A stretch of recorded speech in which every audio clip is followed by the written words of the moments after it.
American. Damn. I'm making shit up. You are not an American. All right. Are we cooking? This land was made Yep. for you and I, man. Actually, we stole it from the Indians, but I'm about to do the intro. I Welcome back, everybody, to Sideline Banter. We are here with episode 7. What an exciting episode this is. No soccer. For those of you who love the soccer, we apologize. A little bit of soccer, maybe, actually, but squeeze some in. for those of you who are tired of all of the soccer talk, we have finally moved on. Not only have we moved on, we're starting off with the NFL, Abe. Yes, sir. Then we're getting into golf, we're getting into F1, we're getting into the Olympics, UFC, and more.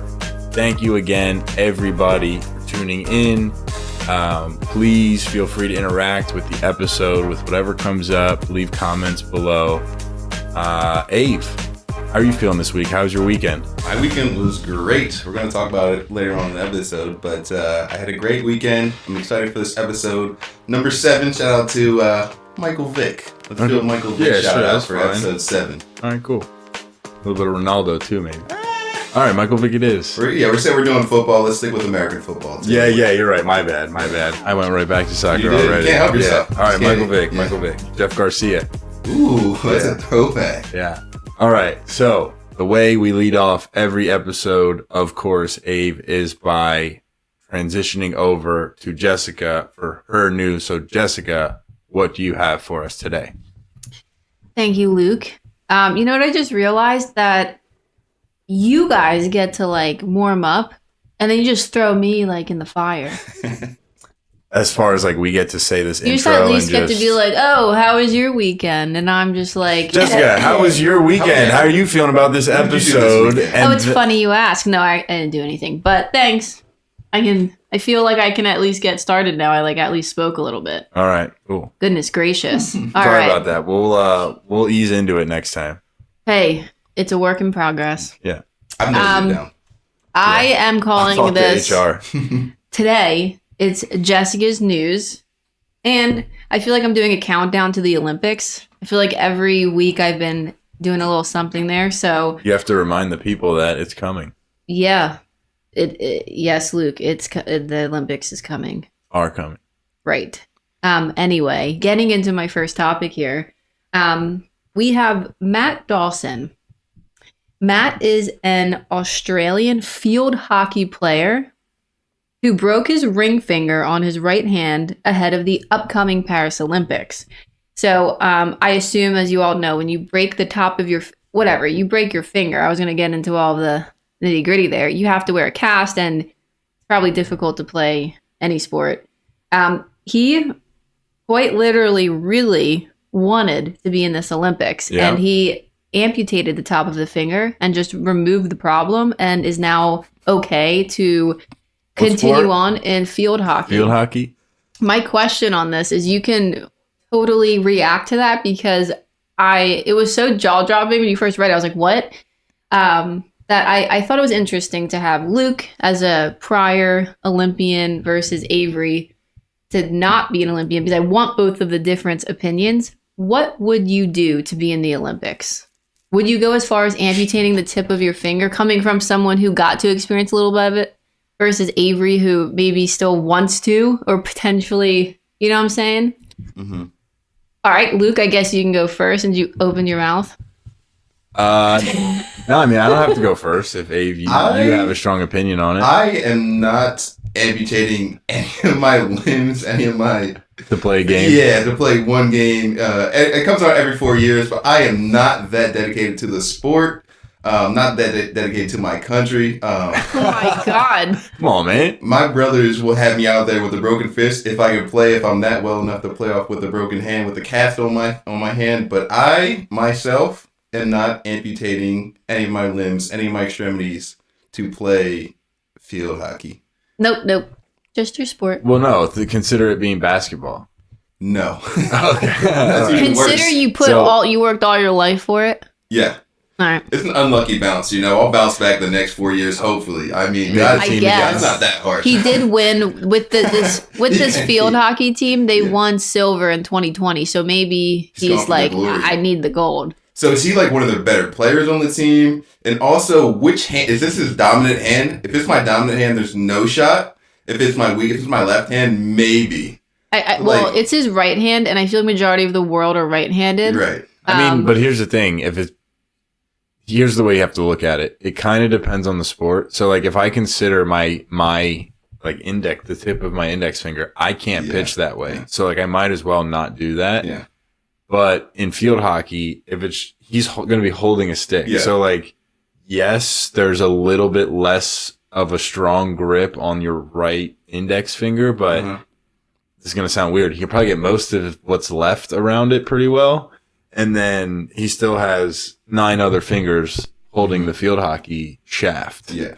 So, yeah. He's at the Diddy Paul this weekend.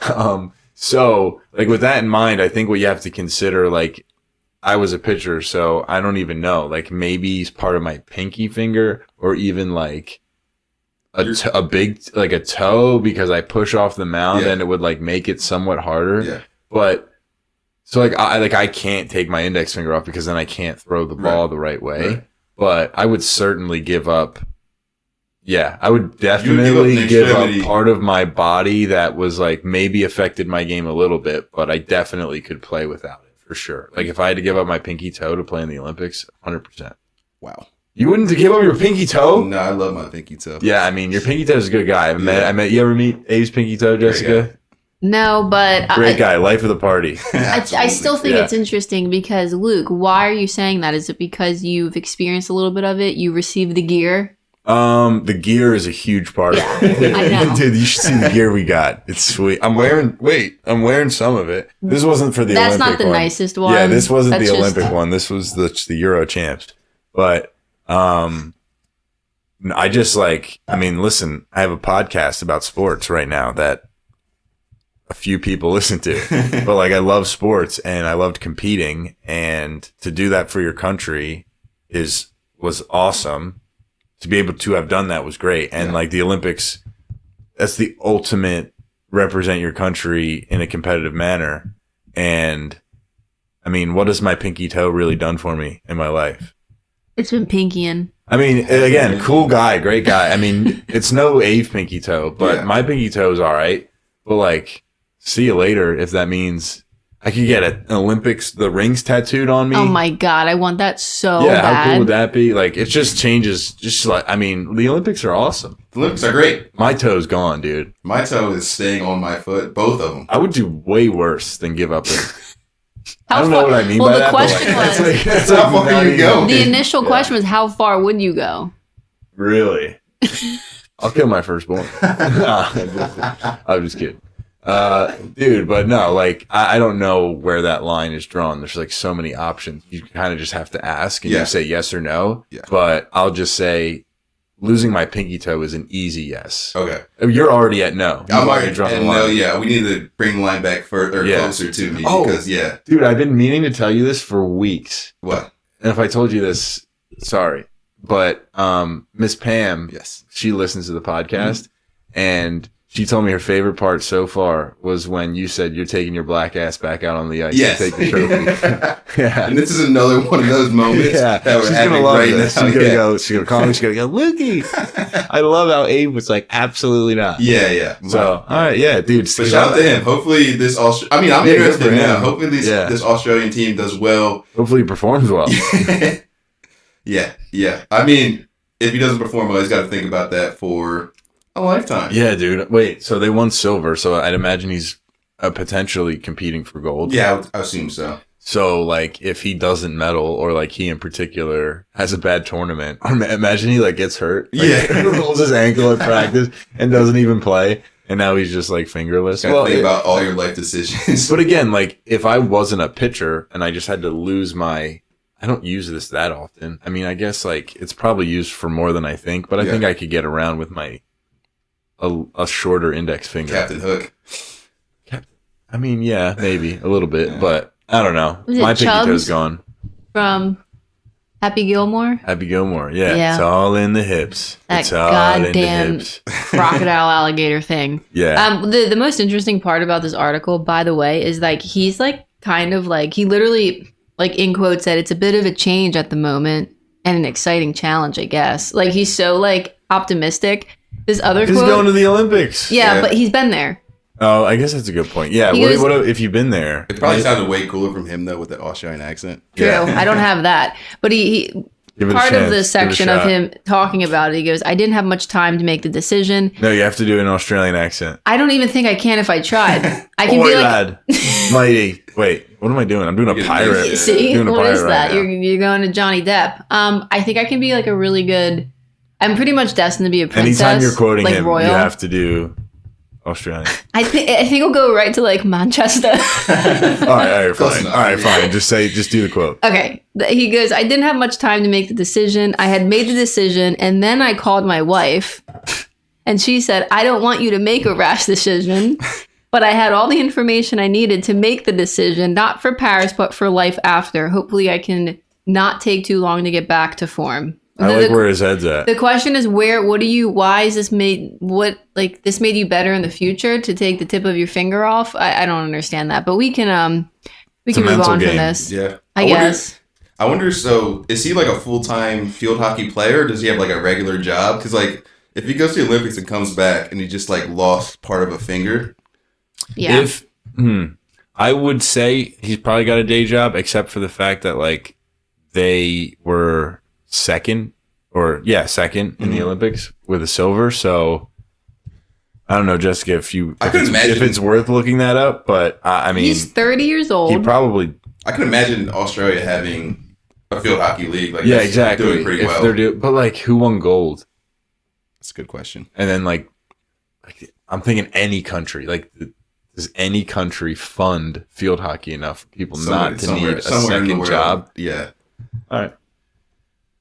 Yeah, Jessica. I have no idea. It must be pretty That's popular, fine. but Someone will know, and did we you get know? so many views these days that like one of our viewers will know, and they'll tell us. Let us know in Did the you comments. tell all of our viewers about your situation? Did we already state that on the podcast? What is the situation that's in the question right now? Yeah. Thanks for asking, Avery. I don't know it either. So, for those who don't know, we keep saying this and preluding to it, but Luke played for Team France for baseball. Every team if you are in the country that's holding the Olympics, you get an automatic bid. Luke was prepping to walk out. We all were going to be there. Yeah. Waving. We won't talk about which flags. I don't know right now. Both.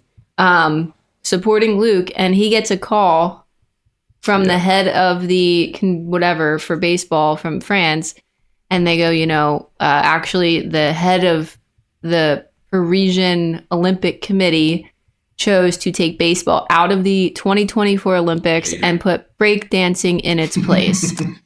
Objectively Go ahead, hilarious, Luke, take it but- away. Yeah, that was tough. That was very tough news. I mean, I will say I'm probably further along in life, business wise and like life wise, because otherwise I would have kept playing baseball. Mm-hmm.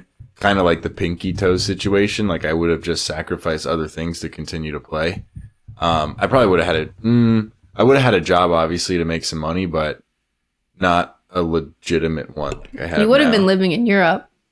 Yeah, I probably would have. Yeah, I would have stayed over there to keep playing. But anyway, so I actually saw a post today, or it was either today or yesterday, and it was like celebrating this idea of breakdancing being in the Olympics. And I'm like reading it and I'm scrolling. Biggest and it's hater. like- yeah, and I'm just like, this is the dumbest shit I've Luke's ever like seen, making dude. bot accounts to comment. Yeah, it's not a Exactly. sport. Exactly. If there's, I'm gonna eat my words probably in some sport, but if there's a judge, Gymnastics. boxing. Yeah, shit. Yes. I know, I was just I know gonna what you're say. saying though. This is purely on the art form of dancing to hip hop music. Yeah. It's just I don't know. But also, like, why baseball? Well, no, because everything else is also a sport. Like, you have to take something out, and Yeah. like France is a legitimate contender in a lot of things, and we wouldn't have not competed in baseball, but like we wouldn't have came in last, but we wouldn't have. There's no chance we won with Japan and Puerto Rico and Team USA and all that stuff. Like, we definitely don't win, but I don't care. Like, I would have been able to actually said I was in the Parisian Olympics in 2024, Right. which is awesome. Awesome And we got that accomplishment. call, and it was like, I was like, well, all right, I guess I'm hanging it up. Like, I mean, because in the States, you either sign pro after college or even out of high school, or you don't. Right. But that's it. Over there, like they have a job, Mm-hmm. and then it's just very competitive baseball. Now, they don't all have jobs. Some of them are paid enough by the teams to just survive baseball. off that. But I would say, at least in France, 50% of the team has a real job. In a league like Italy, most of the team just plays baseball. You can make like Really? $3K a month. Nice. Yeah, to play baseball in Italy. Yeah. And that they'll give you a car and a place to stay, stipend money. So like a pretty liquidated 3K. Yeah. So yeah, no, thanks for bringing that up, Jessica. Yeah, I saw people celebrating it today and I wanted to walk into traffic. Yeah. So if you're listening to this podcast and you come across any breakdancing posts on Instagram, Twitter, just please comment, say this is not a real sport. This is a farce. Yes, this is a farce. We should have had baseball back then because it was in 2020 Olympics, correct? It was indeed. Yes. And it'll probably come back for 2028. That's so frustrating. That is absolutely frustrating. Is USA host? No, I'm just saying because they took it out I'm of 1 just year saying, I'm saying, Yeah, Los I'm Angeles, asking right? you, USA's hosting, right? in 2028, correct? Yeah, so I believe the rumor is like, well, the US wants baseball in Right. it, so they'll just... Yeah, because I was reading into it and I was looking up It's French people, man. I was looking up flag bearers, and I did see that a baseball team member from the 2020 Olympics was actually one of the flag bearers. Oh, okay. Oh, yeah, Alvarez. Yes. We'll probably get to him later, but just to put a nail in this one, it's not only me, and it's not only France that's bummed. Right. There's like people around the world who are baseball players who would have qualified. Right. The cool thing with me is that like there's only 2 or 3 teams from Europe that qualify, and France is like a fringe 4th best team. Okay. We're like, I would say actually 5 to 6 because Israel qualifies with Europe for some reason, and they're good. So it goes Italy and Netherlands. Yeah, I don't know why. The teams are so strange. That's so weird. And the there's Netherlands a are lot really of And they're good. nice at baseball? Well, there's a lot of Americans That come who are back, Jewish yeah. who I don't know how the citizenship works, Yeah. but are But like Gotcha, from Japan, Israel. the Dominican, Japan's like unreal. all the you think about all these teams, even Team USA, like it's well, I'm just saying who qualifies from Europe is always going to, not always, but like always for now, hopefully not always, but Italy, Netherlands, and then Israel. And then after that, you have Czech Republic. It's like those 3, and then Czech Republic is like on an island by themselves of like very, very good, but not quite Italy and Netherlands. Gotcha. And then it's France, Germany, and Spain. That's So we're always competing for like 4th or 5th. that's And enlightening. then whatever. That's enlightening for me because as you said, a lot of players in Italy can actually sustain themselves just playing baseball. That Italy's good at baseball. I would not think that before this conversation. Yeah, there's a couple of Italian American, like Anthony Rizzo, Rocco Baldelli. They went over and played for Italy, but then they're actually I'm blanking on the catcher's name, but there are like actually some Italians now who like I don't even know how to explain it, but they identify as Italian, like not even Italian American. Francisco Crivelli, okay. Yes, Francisco Cervelli. Yeah. Cervelli. That's what I Cervelli. said. Yeah, he's like just Italian, and he Okay. played. But yeah, so there's more and more. Max Kepler's German. Yeah, Europe's they're growing. I mean, when I first started, when I was 15, like there was a good chunk of the French team who was either from some Latin American country and had dual citizenship. I mean, or American like me who had dual citizenship, or Canadian. Okay. So it was probably like 40-60. Yeah. Maybe 50-50, but like as time develops, I mean, they're always looking for the best players Right. with French citizenship around the world. But the French players themselves are starting to get much better. Like we've had kids drafted now at this point and throwing like upwards of 95 consistently. Yeah, So, who's your friend who just struck out Shohei? well, he's American. He went to Oh. I played with him in France because it was just a professional league. Yeah. So it's like the Premier League. They're not all English. Right. However, it used to be that you had to have a certain quota of English people on the field. It's not anymore because it's big enough. Yeah. Same thing with all the leagues. It's still that way in France because they want to grow the sport amongst French players. So they're not just going to go pay a bunch of Americans or Latin Americans or Asian people to come play baseball because they're better. Right. They still need French people to play to promote the sport. So, he, however, so they only had like 4-ish per team of a 16-man roster. And he was one of them. His name's Spencer Bivens. And, he was like 26 when I was playing over there. Okay. Maybe 25, 26. Super good, like really good. Really accurate, probably threw in the low 90s, maybe ran it up to 94, but very precise, threw like 6 pitches. And I thought that was going to be his last hurrah because of his age and like, what are you doing in France? Just playing I mean, plenty of Americans do it, but it generally is their last hurrah. Mm-hmm. Like they played even up to like double or triple A here. And they're like, I'll go spend a summer in Paris and then call it quits.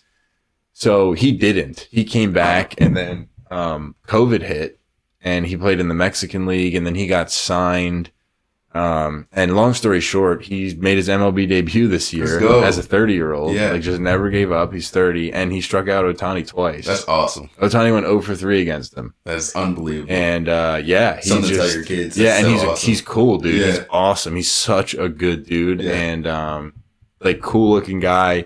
I think he did he's kind of like Neil. Mm-hmm. Like he's very fashionable. Not that that's like relevant, but he's not like some hardo dork. He's like just a really cool dude who's like, no, I love baseball and I'm going to keep trying. He's in like 96 now. Yeah, damn. I'm serious. And then 90, like consistently 94 to 96 is way different than saying I've touched 94. What team is he on? San Francisco Giants. Giants? He went to Penn State. Okay. Yeah, I told him I'm from PA. He's like, oh, dude, I went to Penn State. That's where I played. I was like, oh, that's sick. Yeah, so anyway. Yeah, no baseball in the Olympics, Ave. Huge bummer for LD in particular, but I mean, huge bummer for the world. Huge bummer for me. I'm not watching breakdancing. I'm boycotting. I fully support you, Luke. Thank you. I will. You might catch me in the corner watching breakdancing. Everyone listening to this, thank you. Everyone listening to this podcast, I'm a transparent person, Avery. Boycott breakdancing. You can boycott me. Once I have haters, I know I made it. I'm boycotting Jess. I mean, I have been. Please do. It's what ignites me. Yeah. I'm marrying her in 2 months, but after that, I'm boycotting her. Completely fair. What am I not going to watch? Like the Jabberwocky? Dude, I'm mad. Are they Team USA? I take back everything I did. USA masks. Yeah. Dude, France might be strong. Maybe that's why they did it. Because they like you know the 2 twins or whatever? Mm. You remember them? Yeah, I do. They're like light skin? Yes. They're cute. What is that? Honestly, bring back ABDC, America's Best Dance Crew. Yeah, I mean, someone's got to Team represent. for Team USA. That'd be the greatest show ever. That's like the prize. Wow. Dude, bring MTV back to the glory days. Oh my God, yeah, the prize is you're on Team USA. Ooh, we've got ideas. We've got to get these ideas. Wow. Cribs? I could rip some Cribs right now. I love Cribs. Like the new celebrity Cribs. Pin My Rides. Yeah. Pin My Ride. Wow. Just what a time in American history. Anyway, we're getting off topic here. Yeah. Any more news, Jessica? Yeah. Only one more thing, kind of keeping it sort of on the Olympic thing. As I'm pretty sure we're all aware, the WNBA All-Star Game recently passed. A few cool stats from here. Jess thinks those girls are cute. So a few cool. Oh my God! You know what? They're so cute. No, yeah, who's got you blushing? We'll cut that. Who is it? Yeah, who is it? These ladies are cute. To say cute. The word cute. They're probably into you. No, that makes me uncomfortable. 99% chance. Yeah, they're those kind of ladies. So keep calling them cute. They're listening. You know what? The All-Star Game had a record of 3.44 million viewers, which is the league's 3rd most watched event. Caitlin Blark. Hold on. It's the largest audience for the league since the first 2 nationally televised games in 1997. Just for comparison, last year's All-Star Game had 850,000 viewers. So this one had 3.4 million or 3.4. I was going to round it. This was the 17th WNBA game this season that has had more than 1 million viewers with Caitlin Clark in them. My one takeaway note here was the WNBA All-Stars beat our team USA. Yeah. 117 to 109. So my question's pretty simple. How do you feel about the Team USA just losing? I mean, I don't know. When I watched it, we put it on and Luke was like, wait, hold on, what's the score? Yeah. I mean, I know what I think, Abe, but you should probably go first. I mean, it's just a one-off game. They haven't practiced like at all together. This team, this newest iteration of the United States national team. But they're playing against their competition. I would say like they're kind of level. I would say the WNBA All-Star team is probably a lot younger. There's a couple rookies on it this year. But, I mean, it was a competitive game. I don't think too much into it. I still think the Team USA women's basketball team will still dominate the Olympic field and come up with the gold. But I don't know. It was just a game. Like, I don't know. It was just one of those games. Yeah, I mean, I see what you're saying. Like, I wouldn't be overly worried if I were Team USA because this happened last Olympics too. They did this before and they lost to the All-Stars. But I don't think it's nothing. Like, I think they should be embarrassed. Like I don't care that they didn't practice together. Neither did the NBA All-Stars. They definitely know each other more than the All-Star team does. And like, cause a lot of those players are returning and they played together before. And also like there was a lot of controversy around that team. I mean, particularly because of Caitlin Clark, but regardless, I'm sure there's more controversy than makes it all the way to the media. Yeah. Like, I'm sure there's people within the league that are stirring things up around, like, whoever making the team. Like, that always happens. Now, Caitlin Clark was the most obvious, but there's still... I'm sure there were plenty of people on that All-Star team that wanted to make Team USA and definitely. And they're pissed because someone else did. Yeah.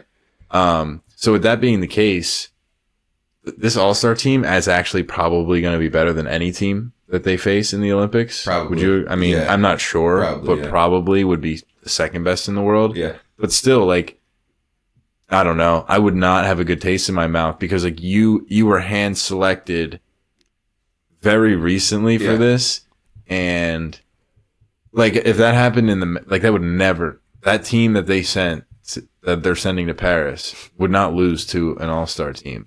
With the way they've looked, leftovers, it'd be close. But I guess that's a good point. It's an exhibition game, and if they did, they should be embarrassed. I know it is, but still, like nobody's really trying to get hurt out there, trying their hardest. Yes, they were, dude.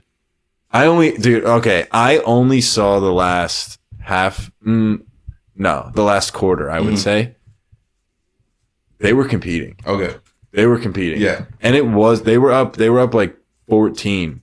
The NBA All-Stars? with like 3 minutes left. Okay. Which I was like, okay, maybe Team USA just locked in and closed the gap. So maybe that is one thing to say. But still, I don't know. Something about it rubbed me the wrong way. Yeah, I was like, Arike, 32 in the second. Yeah, like that's crazy. That's also that's good? 30 points. She's so good. She's okay. Like, she's got clips. Like, she can handle the ball. She takes step back jumpers. Like, I'm not saying Kyrie Irving, but Kyrie-esque. It's really? Avery, you know what I noticed? She can go, bro. When I'm watching the WNBA, I really just look for like athletic looking.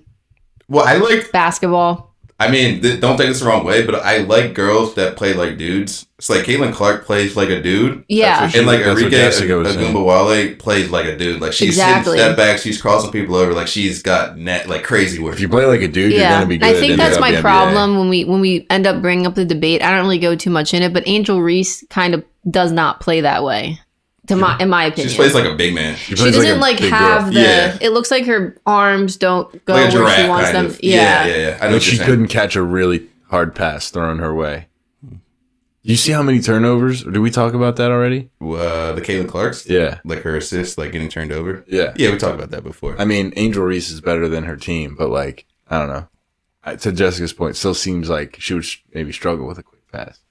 I mean, they played pretty well together for the first game together. They did. Yeah. There's so much controversy coming to the game. Will they mesh? They're NBA players. They're all cool with each other at the end of the day. Yeah. It's competitive, but like... Yeah, I guess I'm just trying to talk to the point of like, Angel Reese doesn't quite play like a man. No. Which is But fine it's a because different she's not a position, man. though. No, she's It's a not different man. position, though. Like, Yeah, that's Caitlyn true. has to be a little bit more savvy, you'd hope. She has more opportunity to move that way. Yeah, and she uses her opportunity to throw assists. Yeah, she's an So, incredible basketball player. 10 dimes, I think, in the All-Star game. I don't Caitlin know. Clark. I don't Yeah, know she the had full 10. stats, but I'm pretty interested in the growth of the WNBA. They got some like $2 billion over the next 10 years. So we'll see. We'll see how it turns out. You let but me know how that goes. The bro. numbers are going up and up. So Abe, we'll see. You can be in charge of bringing that to the channel. You let us The know. W? Yeah. Okay. You're the W commish for the show. I got you, bro. I know Mike's very happy with this segment. Yeah, Mike will be This is gonna be texting his us favorite shortly about he's gonna be like an insider. He's gonna know before I know. Yeah. He's just gonna be texting you all the time. That's why I brought it up. Here. It was Yeah. literally for Mike. Yes, juicy. Mike. Yeah. This is for you. This section for you. We like blocked it out specifically. Dude, for he's you. been talking about the WNBA for like 10 years, and have. finally we're into it. You and Mike, it's always been you two, and now the world has finally come to light. Maybe longer, man. I don't know, but Mike loves that stuff. Yeah, and that about wraps it up for me. Well, thank you, Jessica. Thank you, Jess. Appreciate it. Great Thank you job. for the Great claps. job, as always. All right, Abe, I guess that leaves it to us, and then Jessica will, I'm sure, chime in as she does. Mhm. But I think it's only right with the retirement of soccer for the time being, because, we'll hop back into that at the end of August probably. Mhm. But for now, I feel it's only right to lead this first episode off without soccer and just substitute that right in for the NFL. Hell yeah.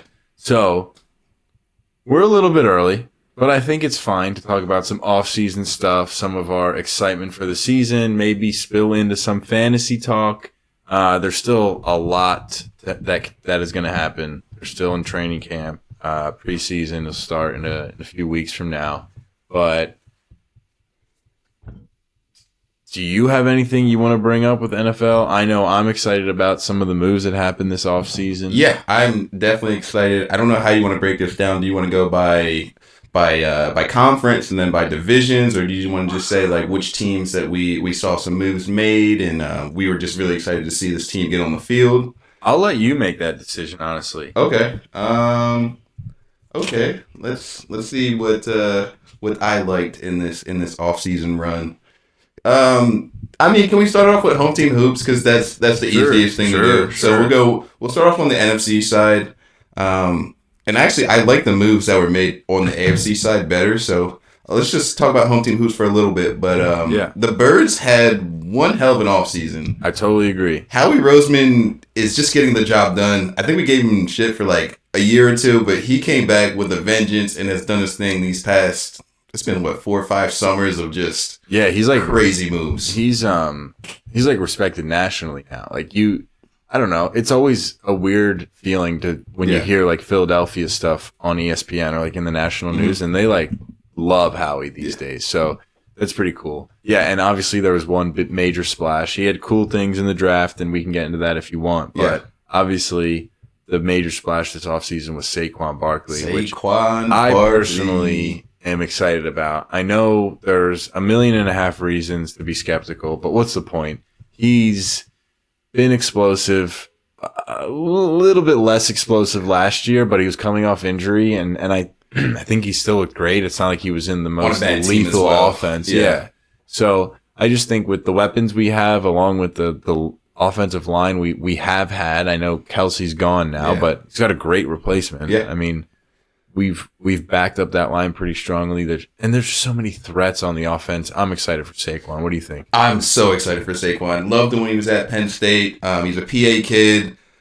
I'm just excited to see him in that midnight green. I'm really excited to watch this offense fly. Hopefully, it looks a lot better than last year. I mean, last year was great. I mean, don't forget, dude, we were 10-1, I think, and then we went 0-6 to end the season. Like there was high expectations. There were still people who were grumpy about the 10-1. Yeah, and to be fair, it just fair, didn't look good. It was a little ugly. Yeah, it just doesn't look good. I love when the team's flying. Yeah, I think it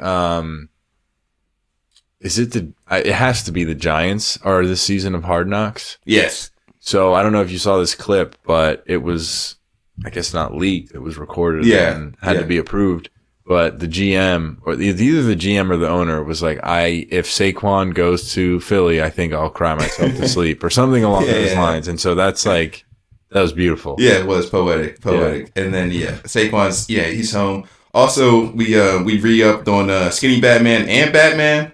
So our wide receiver core is locked in for 3 years each or something like that. I don't know. Arthur Wine got the bag. AJ's 3, and Devontae 5. Yeah. So re-upped on our wide receivers. Our core is looking absolutely great. Oh no. The Eagles have exercised Smith's fifth-year option and agreed to a 3-year deal. So both 3. Yeah. And then, we got Saquon, and then we locked up Jalen Hurts the previous season. So the offense looks great. And then shout out to the defense. I just want to call out one particular pickup. We brought back CJ GJ.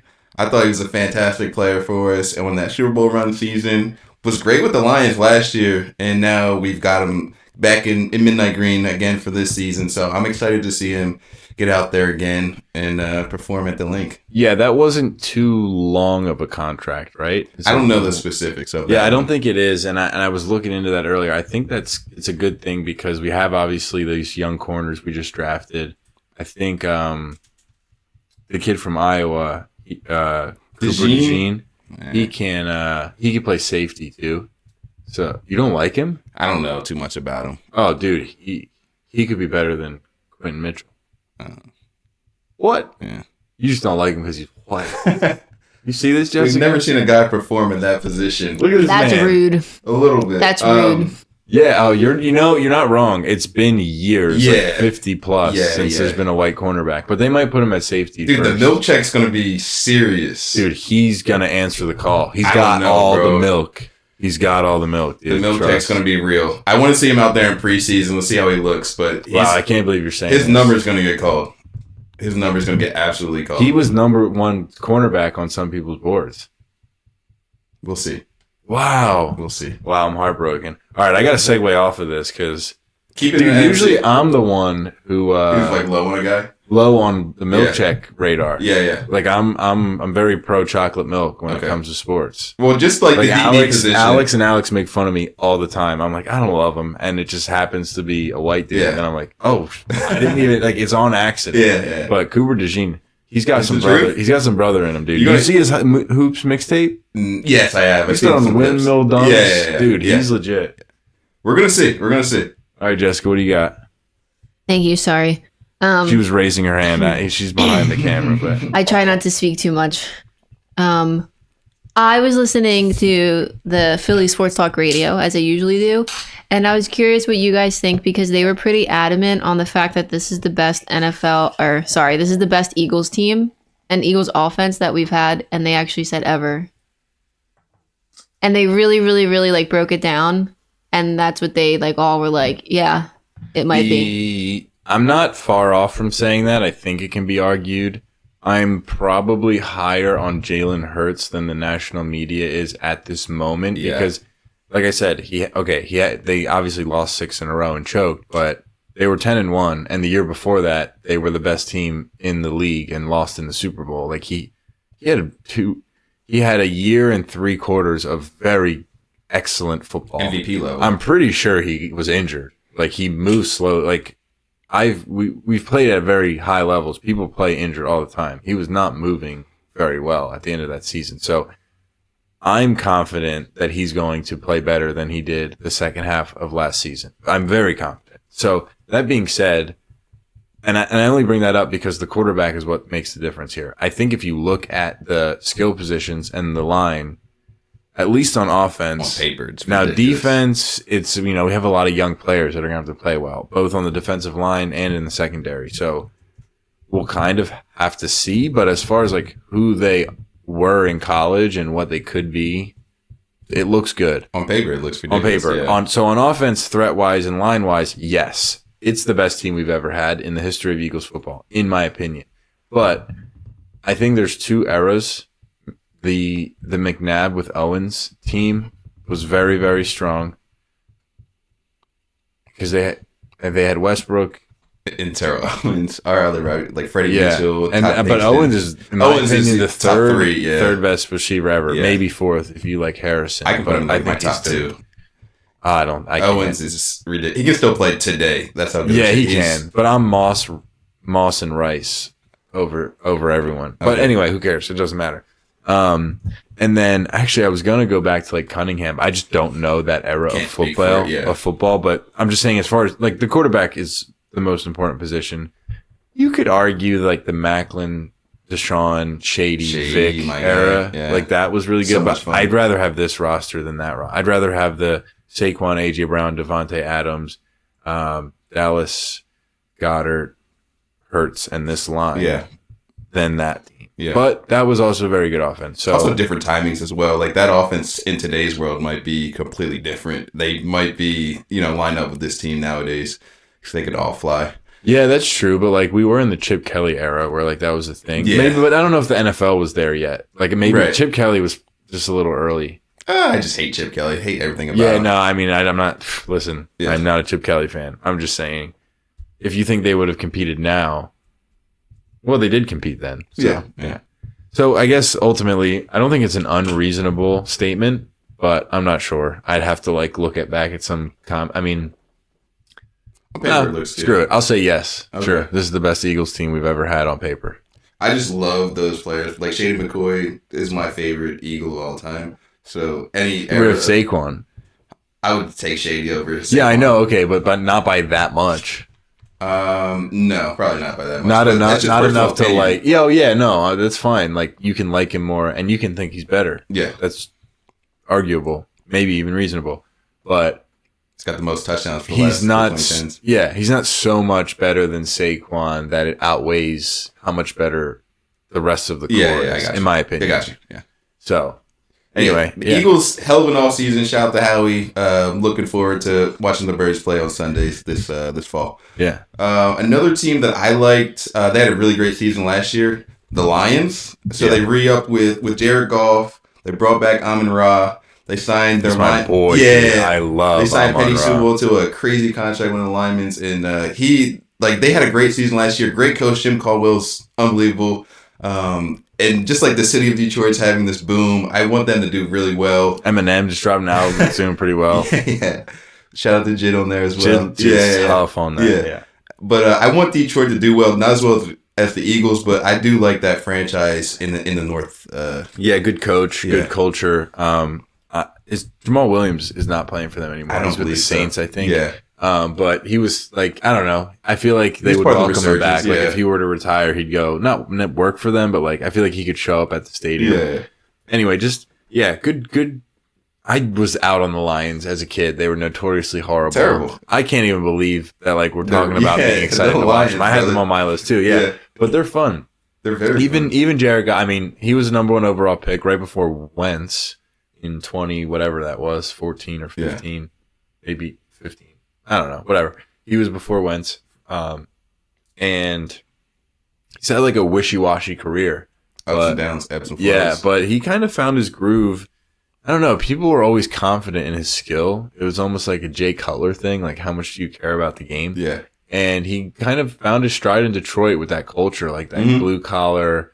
We're going to break some knees out there, and we're going to get some broken knees. Yeah. We're going to love it. We love the pain. Like he's weirdly into that as a Cali guy. I don't know if he's from Cali, but I believe he went to Cali. He went to UCal for sure. He looks like Ryan Gosling, so he kind of feels like a Cali guy. Yeah. But no, Jared Goff has kind of turned his career around. For sure, it's fun to watch now. And his coach in LA kind of let him down. He's a great coach. I mean, he went on to win a Super Bowl, but he just wasn't for him. So like the situation didn't work out. But he found his stride in Detroit, and he rebounded very well. So I'm happy for him. Happy for his success. Yeah.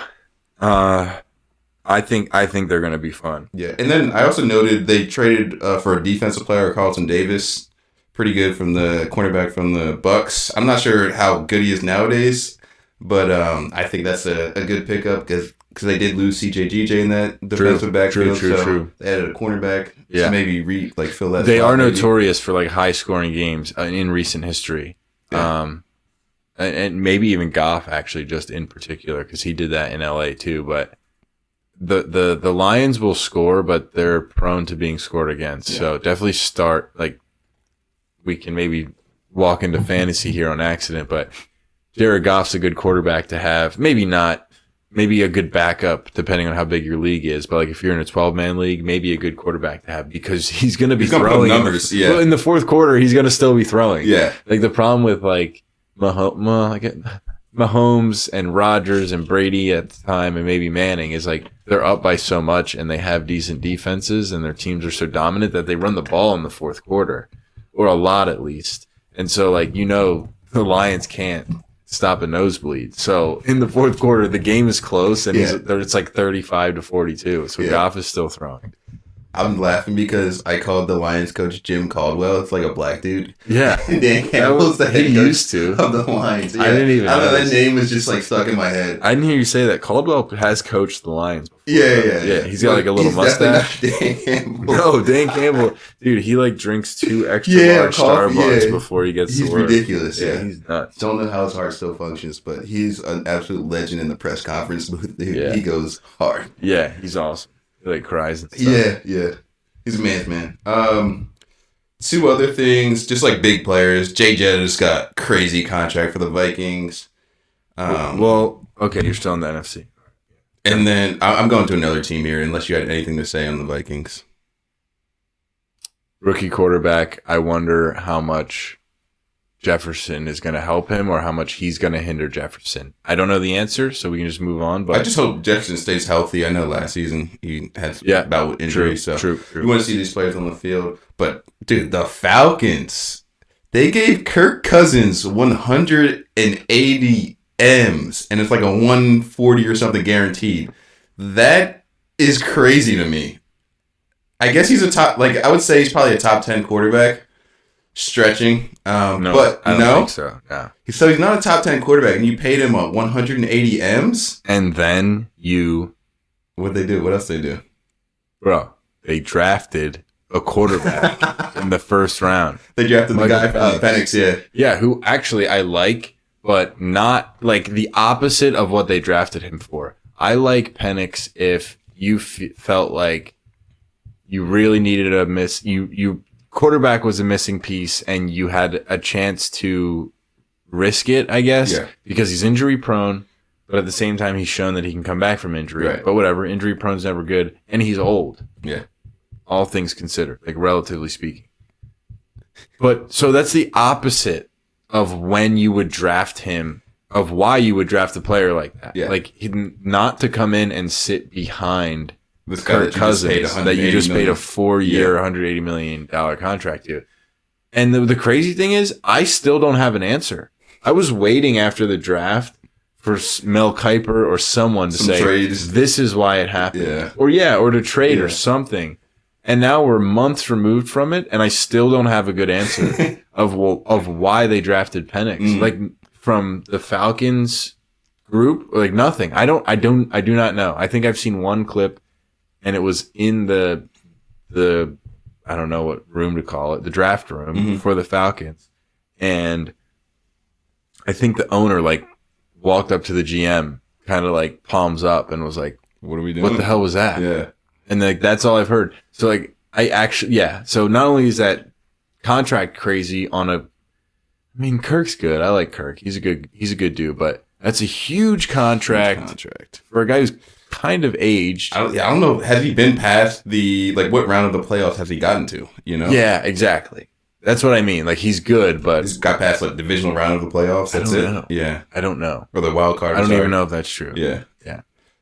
That was insane. And then I just had so I had Eagles. So in the NFC, I had Eagles to talk about. Yeah, Falcons. And Detroit. And one more. Well, I just want to say 49ers. No, not Niners. I just want to say McCaffrey got the bag, highest paid running back in the NFL. Yeah. And then Ayuk requested a trade. I didn't know Ayuk was that good. But Jared, last year, our NFL expert over here, we have to have him on the pod as well. Yeah. But he knows football ins and out. He knows everything. And he was saying Brandon Ayuk is more valuable than Deebo Samuel. And I did not get that at first because I'm seeing Deebo Samuel get the ball every single play. Everything's designed for him. But he's saying that Brandon Ayuk can do things that Deebo can't, I don't know if the last part of that is true. I think as a receiver, Ayuk is probably more skilled as far as knowing how to play the game. But I don't know that he can do more things than Debo. Like Or he Debo do things better than Debo. Debo as far can as run wide the receiver. ball. Yeah, I think he's got better receiving skills, maybe better hands. As far as 2 years ago is concerned, Debo, amazing. Like he was people's number one pick going into last year, and then kind of had a weird offseason and ended up in like the late first or second round. But after last year, Ayuk, it was the clear like valuable receiving threat. Okay. Debo would have big fantasy games, but it was because he would go. He's incredibly athletic, and like he could play almost any position. Like he could almost play tight end. Because he's so strong too. Like they never would, and he probably can't block actually. So that's a stupid comment, but yeah, Debo is, I think, a better athlete. But Ayuk is really, really, really good. Yeah, he's so good at wide receiver. But he wants out. He wants out of 49ers. Yeah, he wants out. So I think, I don't know. They'll have to replace him if they want to compete for a Super Bowl. I don't think that it's enough to just have Debo as your lone receiver. Yeah. I don't even know who's their. I mean, you got to ask for a lot though in terms of getting rid of Ayuk if you want to trade. Sure, but they're not going to want to rebuild. Maybe no, they're ready to win now. They're just going to want another receiver that wants to play in San Francisco. Yeah. I don't know if that ever really happens, Right. but like almost should have traded for like T. Higgins back when the Bengals didn't. Yeah. They weren't sure. They franchise tagged him. I believe so. Yeah. Yeah. I got one more team In the for NFC? the NFC, Okay. and then we can go AFC. Yeah. So this was both a big move plus a team I want to watch, but Keenan Allen going to the Chicago Bears, in particular because DJ Moore's also there. Yeah. He's very talented. Yeah. Maybe not sometimes a fantasy highlight. I think he almost had a 50 bomb last year, but generally streaky in fantasy. But that's probably because he played in Carolina and then Chicago. So not the greatest situations, but I would think that now with drafting Caleb Williams and having Keenan Allen and also drafting Rome Odunze, so like a triple threat at wide receiver, hopefully that frees up DJ Moore to be as great as he can be because he's a very good wide receiver who I think has been in bad situations. Now, the 3 receiver thing I don't get, but I'm excited to watch. Like I don't really care because I don't root for the Bears, but it's weird because I'm kind of thinking in terms of, I can't help but think in terms of fantasy football. And I'm like, well, you're taking touches away from them and no one's going to score a lot of points on that team because it's got to be distributed. But as a GM, if you've decided that either my defense is good where it is or my O-line and other positions are good where they are, or this kid Rome Odunze is just way better than the next position I need, or I don't need it that bad, or whatever the case is. Like in real life, there's no reason to not have 3 great wide receivers. You might as well do it. Now, by the time Odunze is ready to sign his next contract, Keenan Allen will be on the way out or something along those lines. So it should all work out. But so and then they added DeAndre Swift as well. Yeah. So the Bears are definitely a team I'm interested in watching this year. Not rooting for the way I am like the Lions, but I still want to see what comes out of it because Caleb Williams is nasty, but I can't say I'm rooting for him. Yeah. I want to go piggyback off that 3 receivers thing. So you got to have some insurance because Keenan Allen is very injury prone. So at some point, Keenan Allen's going to have a great start and it's going to go down. Unfortunately, it 12 happens. catches a game. Yeah. He had what a connection with Justin Herbert though. But yeah, Keenan Allen, you got to have some insurance for him. And then again, the DeAndre Swift move is huge as well. I want to see DeAndre Swift do well. He former Eagle is from the area, so I want to see him perform well. He had a great season last year. I thought we'd keep him, but Saquon is. We have bigger plans. Yeah, I'm not mad at it. I'm rooting for DeAndre. I'll say that. Yeah. I'm saying his first name like I know him, but not just a Philadelphia Eagles guy, but actually local to us as well. So St. Joe's Prep. St. Joe's Prep from Philly. All right, let's get into AFC. Yeah. I'm gonna start with somebody that I don't think you did, so that you can just hopefully be freed up to talk about what you want to. But this is, again, a team I'm excited to watch and who made a move. Now, I don't think it's the biggest move, but I think it's very tactical and I think it's actually going to play out really well, and that's Mike Williams to the New York Jets.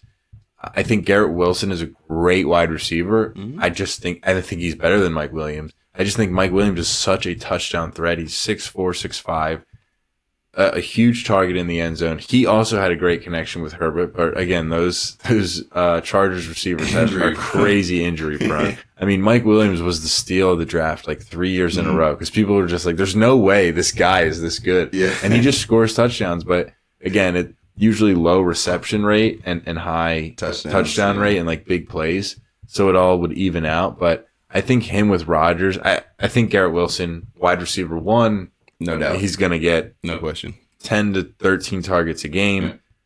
He's going to get hopefully 9 to 12 touchdowns this year and 1,400 yards. But I think Mike Williams added to this offense is going to not only free up Garrett Wilson to be better, but also just like I just think it's going to be a great connection with Aaron Rodgers for some reason. I think they're going to connect really well in the end zone. Okay. So I guess, and then I'm excited to watch the Jets because I think they probably have the best defense. Definitely. You saw what they did last year with the quarterback play that they had. Yeah, so I think they have the best defense, and I think adding Mike Williams, although he's not the best signing, like as far as talent's concerned, I think it adds the perfect dynamic to their offense. Yeah, hopefully Rodgers stays healthy. They did add some offensive linemen. I believe they added 4 offensive linemen and 3. Really? Yeah, they signed 3 and they drafted like one. All to start and play? I believe so, yes. I mean, they needed a complete rehaul because that was ridiculous what they put out on the field last year. So they've got, those offensive linemen coming in. And then they added to their defense. This guy hasn't showed up to any of their training activities yet, but Hassan Reddick is a monster. He gets double-digit sacks pretty much every single year. And if you add him into that defense, and hopefully he shows up and plays well, but, that defense is getting richer and richer. He is great. I will say he wasn't like a cancer in the locker room or to the team, but he was a bit of a diva, drama queen when it came to contracts and whatnot. So it does put a bit of a wry smile on my face to be like, all right, see, now he's messing with you guys. We told you we weren't crazy. We told you he was a bit annoying. So whatever. He hasn't played for the Jets yet, hasn't showed up to practice. But when he does, it's only going to help their defense. He's definitely a good player. It's very good. He used to work out at Edge Fitness, by the way. It's like 5 minutes away. We would like see him in there. We never like said anything to him. He would just be in there with a trainer who was all in Eagles gear. Yeah. And Alex was like, I think that's Reddick. And shout out Alex Arcangeli. He's stronger than him. Really? Yeah. I mean, which doesn't mean you're better at football. And Hassan was strong as hell. Yeah. Hassan Reddick was strong as hell. Yeah. But the numbers technically on the bench, Alex could move more weight than him. Got you. So Hassan Reddick, that makes sense. He's a local kid. He's from Trenton. Went to Temple. I saw him numerous times on campus. Hooped against him in the rec. So he's a local kid. Yeah. Cool. So Jets will be probably fun to watch. I don't want to steal any AFC from you, so why don't you go next, and then you can throw it back to me if you had any exciting AFC teams. I'll just do one. Okay, I got 3. It's a big one. The Ravens signed Derrick Henry. Yes, indeed. That is going to be greedy. So much fun. Lamar Jackson paired up with Derrick Henry in the backfield, and I believe their wide receiver core is solid. It's not Aguilar, crazy. Bateman, and Zay Flowers. Andrews, and Flowers. Yeah, like it's good. It's the best that they've given Lamar in his career so far. It's such a Baltimore Ravens wide receiver core. Yeah. I don't really know what I mean by that, but it's such a they're Ravens so quick and wide fast. receiving They core. just go. And they kind of suck, but they're actually good. I don't know how to explain it. Yeah, they might drop a couple passes, but they'll be open. They'll be exactly. They're gonna be wide open, but you best believe they're gonna drop those passes. Yeah, they're gonna let Lamar down. Yeah, no, you're totally right. That's so fun. I love Derrick Henry, bro. He's the scariest football player maybe I've seen in my lifetime on the offensive side. Yeah, Mike Allstott was a bad man. Yeah. Kind of the same thing. Dude, I think the pads were bigger back then too. He just looked like a beast. He was wearing the big ones. Yeah, if they weren't. Yeah, and the neck roll, all that going on. Yeah, big Mike Allstott was awesome. Yeah. Okay. So just to elaborate a little bit further on the Ravens, I had the Ravens on my list too. So now I'm down to 2 more, which is fine. I think that everyone's going to have a little bit of skepticism towards Derrick Henry with his age and all that, but he is a bit of a specimen. But he's a big boy. So, like, you shook your head a bit at the age, and, like, I know the greats can do it, but, like, even AP didn't really perform. Sean Alexander didn't really perform. Like, there's numbers don't lie, though. He was still great last year. He was, but, dude, it's weird. Once you hit 30, there's a literal, boom, harsh decline. And he's notoriously had a lot of touches in his career. Ridiculous Maybe amount. not for old heads, but, like, in new school football, he has. And so there can be skepticism around it. However, what I love about this is Lamar Jackson is like a perfect counterpart as far as Derrick Henry's top speed is probably fast as hell, but the acceleration relative to other running backs is probably not as good. But he's also absolutely massive. 6'2". But I think that's totally fine when your running counterpart is Lamar Jackson, who's maybe the quickest guy in the NFL. So I totally agree. I think that signing is massive, and I think they're going to be very fun to watch. I hope he stays healthy. I don't expect – he might have a massive year, but because of the way the offense is going to work out, I think it would be fun to watch the Ravens be really good this year. It was fun to watch the Ravens last year. If Lamar's on the field, it's going to be fun, and you add Derrick Henry into the mix, it's going to be incredible. I will say on the injury side for Derrick Henry, there's a report that came out. So he's kind of injury prone too. LeBron spends over $1 million on his body. They said he spends like $500,000 or $250,000. Yeah. So like he's putting the time in. And sports medicine is so advanced nowadays. So he's doing everything that he can to get on the field and stay on the field. Yeah, I'm not saying he's going to be bad. Every historical data says he won't be great. But I think that the system that he just signed with will allow him to be great. And he might be the greatest specimen who's ever ran behind a line. Like he's a freak. Unbelievable. So, AP probably is, but Derrick Henry is like not human. AP just doesn't have the same size as Derrick Henry. But he was 6'2", 215. Derrick Henry's like 6'3", 230. Yeah, the optics just look way different though. I understand that AP's a legend. It's probably but he ran people over. Like he was I don't know if you consider him I think I consider him. If I had to pick big back or not, I don't want to say small back, but I would put AP in the big back territory. Yeah. And like DeMarco Murray too. Yeah. I don't know. I don't want to rate running backs, but he's one of the greatest. Adrian Peterson? Yeah. Oh, he's my favorite. It's him, and for me it's him and Barry Sanders. Yeah. But I know other people have pretty strong opinions on other ones. Anyway, let's not get too far down that rabbit hole. Back to me. Yeah. This signing was big, but I don't think people are all that excited anymore. But I'm definitely excited for this team. Actually, there's two signings. Stephon Diggs and Joe Mixon both go to the Texans. Yeah. Now, Texans. They got Mixon too? Yeah. I didn't know that. They figured it out last year, to be honest with you. CJ Stroud looked awesome. Incredible. Not only Nico Collins, who people knew about, but Tank Dell was incredible. Yeah. I think Schultz. Don Schultz? Don Schultz, played. He was definitely a serviceable tight end. Everything, I don't know, the defense probably wasn't so strong or else they would have been even better, but that offense is high-flying, very fun. Now they've added Mixon and gotten rid of Singletary, I believe. No, Singletary was with the Bill. No, I don't know. But they've upgraded at running back. Yeah. They had, Damian Pierce. I think it was Pierce and Singletary, but I could be wrong. But regardless, they've upgraded to Mixon, who I think is underrated.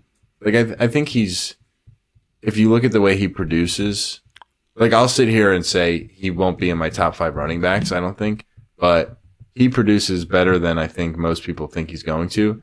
And then, Stephon Diggs is obviously great. It's another triple threat at wide receiver, maybe even better than the last one. I think so. But yeah, Diggs, Nico Collins, and Tank Dell with CJ Stroud throwing to them. I'm very excited to watch. Yeah, that's going to be fun. And I love D'Amico Ryans down there. He's got them boys playing so well. Yeah. I love that team. All right, so one little quick one, little wrap up for the NFL who we're excited to watch. Jerry Jeudy signed with the Cleveland Browns, and Nick Chubb is going to be returning from an ACL injury, and Deshaun Watson's going to play a full season. Is he?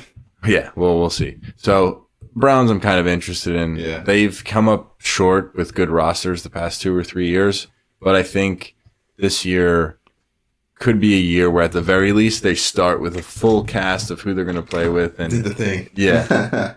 Yeah, that arm will fall off. So those are the teams we're excited for in the NFL. We were going to rank our top 5. Do you want to do that quickly? I feel like we've been on the NFL for a while, but maybe we do that quickly. Okay. So, are you about to do it? No. Okay. Say what you're going to say. I want to say one thing before we do that. Yeah. Jessica, did you have anything this year from the NFL going into the season that you were excited to follow? Whether that's Eagles related or Taylor Swift's boyfriend related or whatever you're thinking about. Yes, Avery, always gambling. It's a great time if you took a break to start it up again. She sounds like a degenerate. She is a degenerate. It's a problem. We will hear her parlays at some point. No, I say this every season, but I truthfully dive into the season. So like right now, I'm in baseball. You're still in baseball mode completely. Yeah, and if you like do sports trivia, football Don't edition, do it right now. My mind would explode. I would be like Mike Trout. Yeah, okay. So no, not necessarily. I did see that. To your point, Travis is the number 1 tight end. Knew that. That's an opinion. It's a fact. It's probably true. But it's an opinion. No, honestly. Wait, I thought his name was like Taylor Swift's boyfriend. Yeah, Taylor Swift's boyfriend, you mean? Yeah. Okay. El Salvador. Right. Yeah. So no, you're in baseball. I don't remember what I was gonna say. All right. Yeah. So Jessica is not excited about the NFL season yet. She'll be ripping some parlays, and I'm sure she'll be talking trash eventually when the season starts and when players do not succeed to execute on what she gambled on. So, all right, I think we'll get into fantasy talk further down the line, ladies and gentlemen. We just got our order for our league, A, which is now 11 or 12 years strong. 13. This is going to be the 12th. So 12th year running. We'll go our fantasy opinions a little bit closer to draft day, maybe into August after some preseason games have happened. No reason to do it yet, I don't think. Yeah. But no reason we can't talk about our opinions on who we think are the best players in the league. For sure. So I'll let you lead off. What we're going to do is we're going to run through quarterbacks, running backs, wide receivers. We'll try to not over elaborate unless there's an awesome conversation. We've been on the NFL for a while now, but it's almost we'll do our top 5 from each of those positions, and we'll see where we match up and where we disagree. So start off with QBs. Am I just ripping 1, or should I just go 1 through 5? Let's do 1 just through 5. Just give me your 5, yeah. Okay. All right. So we'll do QBs first, and my first 3 came flying off the top of my head. I was like, bang, bang, bang. This is easy. 4 for me, I think. Really? So my 4th came kind of easy. I'm still like going back and forth with my 5th pick. So this is crazy, but they're all in the AFC. All of my picks are in the AFC. So number 1, the easiest pick of all time, we have Patrick Mahomes. Yeah. Number 2, Lamar Jackson. Number 3, Josh Allen. Number 4, I struggled a little bit here, but I went with Joe Burrow. That's without a question. Number 5, I was going back and forth with Tua and Justin Herbert. For this conversation, I'll go with Tua. Really? Yeah, I'll go with Tua in my top 5. Wow, I love your 4. Well, I guess I shouldn't say love, but I have the same ones in a different order. Yeah. I think I would go Mahomes, Burrow, Allen, Lamar. Okay. And the 5th I hate. I could not. Who'd you go with? I don't know. I don't really know either. Like, I could put Hurts in there, but that season kind of threw me off to Hurts. Yeah, for me, as far as QB. I like Herbert in your conversation. I thought you were going to go with Herbert. Okay. Just based off of, like, his frame, his, like, the type of quarterback he is. It's like, I feel like you can be confident. Like, he's not going to be bad. Mm-hmm. Like, low ceiling. But he, low-key, has a high potential as well. I guess that's not. I'm just saying, like, he actually has produced already. I was looking into it a bit, and he's thrown for over 4,000 yards, I think, in 2 or all 3 of his seasons.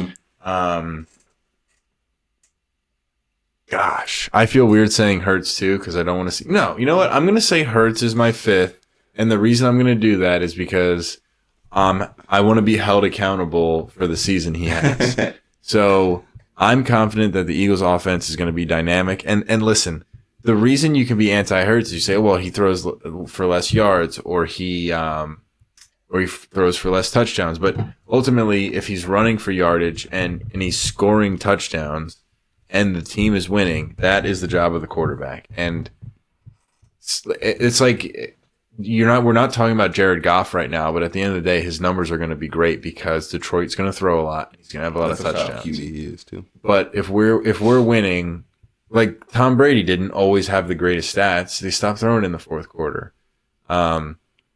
So anyway, I'm going to go with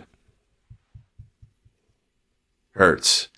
But my 5B and my 5C were Herbert and Stroud. Yeah, you could throw Stroud in that conversation for sure. That rookie year was an all-timer. I don't have too many problems with your list. We have the same top 4, just in different orders. That 5th pick of the quarterback is really tough. Yeah. It got nitty-gritty really quickly. I agree. Jessica, did you have any comments on quarterback there? No. All right, cool. You like our list? Yeah. Can you say it again? So we both have Mahomes in different orders. Mahomes ranked number 1. Mahomes, Allen, Burrow, and Jackson as the top 4. Lamar Jackson, Joe Burrow, Josh Allen. Okay, Patrick so this Mahomes. is for right now. Yes. And then the 5th.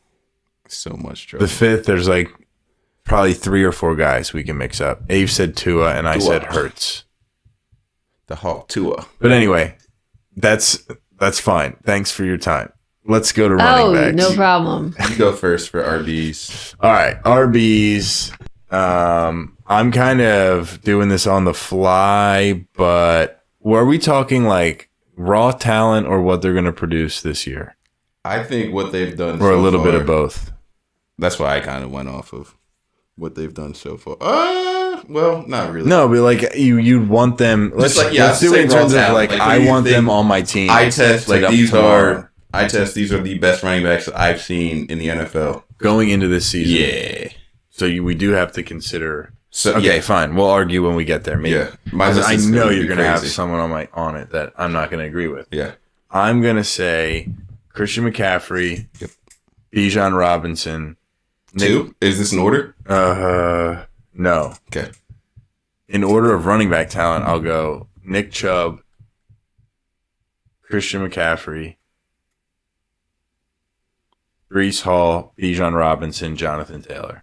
Wow, my list is very, very similar. I don't have Chubbs on it at all. Yeah. I mean, he just got injured, but he's the best running back. So I have Christian McCaffrey, an alumni of White Man Can't Run, the fantasy football champion. You're hearing that. Yeah. And then I've got Derrick Henry 2. Yeah. I've got Bijan 3. Shout out to UT. I've got JT, Jonathan Taylor number 4. Then I've got Breece Hall number 5. Okay. So we swapped Henry and Chubb. I mean, different orders, but we won't get into that. Yeah. But yeah, I just I think if Henry was, I just think he's too old. I mean, I think he's gonna have a fine year. I think it's very convenient that he's in Baltimore, and he might have a great year because of that. Mm-hmm. But if I'm starting from scratch and I need to I would take Gibbs over him, I think, and I would take Chubb over him, and I would take Saquon over him this year. Injury prone for Saquon and Yes, you are correct. But I mean, these are just my. That's so. I dropped Henry a little bit because I'm thinking if I was a coach and it was blank slate and I didn't know that Lamar was going to be my quarterback, and I don't know what it is, but he's going to put on that purple jersey and something's going to click. I know he's going to have a good year, but I can't shy away from the fact that I wouldn't necessarily take him over all those other running backs. But go ahead. What do you No, I don't have anything to say to get you off of Derrick or put you on to Derrick Henry. You think what I'm saying is reasonable? Yeah, I think it's completely reasonable. Okay. I just love Derrick Henry, and Yeah. I would put him in my top 5 running backs at number 2. So I have him high on my list. You don't have him in your top 5. You do indeed. Just interesting thoughts. I don't know. You want to move the wide receivers? I don't have anything else for my RBs. Yeah, this is tough for my 5 and 6. Okay. You want me to go first? I guess I have to go first, right? Go ahead. So mine are in order. I think I'm gonna change my 2 and 3 for now, though. So I'll just give it to you right now. It changed already. So I've got 1 Tyreek.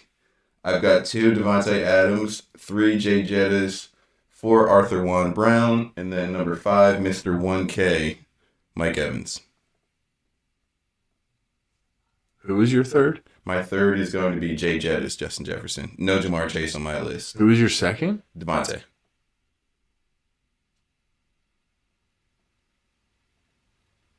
Wow. Yeah, we don't have the same list. I have Justin Jefferson as the best receiver in the league. And then I'm looking at lists just to have the players in my head, but I happen to be following this one pretty closely because I agree. So then I have Tyreek second, I have CeeDee Lamb third, I have Jamar Chase fourth, and then I cannot decide between Arthur Juan and Amon-Ra. Wow. Yeah. And I understand Devontae Adams has been the best, and as far as raw talent and all that stuff is concerned, I might be wrong here, but I don't think so. He's the best route runner for sure. The 4 names I mentioned, I think most GMs would take this year. I don't know. I mean, you only have to consider this year, not dynasty wise. Do you want Devontae Adams as your receiver 1 as a real coach on a real field, or do you want Jefferson, Hill, Lamb, or Chase? For me, I picked those guys. I think I'll go AJ Brown, but I love Amon-Ra St. Brown. The 2 Browns. I'll go with the Browner one and say AJ. So our receivers were way off. Yeah. You got Mike Evans in your top 5. I do. The consistency is just too real. It was just too glaring to omit this guy from my top 5. 1,000 yards every single year. So you took CD and Chase off of mine, and you were throwing Adams and Evans. For Chase, with the injury last year, we didn't see much of him, so that's kind of what's in the back of my mind. Lamb's nasty, but he plays for the Cowboys. That might have played into it a little bit, that's but enough of a reason. CD's great. He's unbelievable. He's a great wide receiver.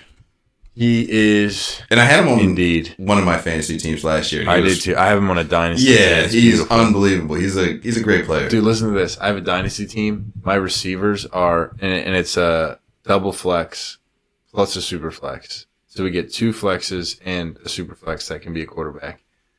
And I share it with Mike and Alex actually. But the receivers are Tyreek, CeeDee Lamb, Amon-Ra, and Tank Dell. And it's a dynasty. What the hell? So the only one who's relatively old is Tyreek. Yeah. The rest of them are 25 or younger, 24 or younger.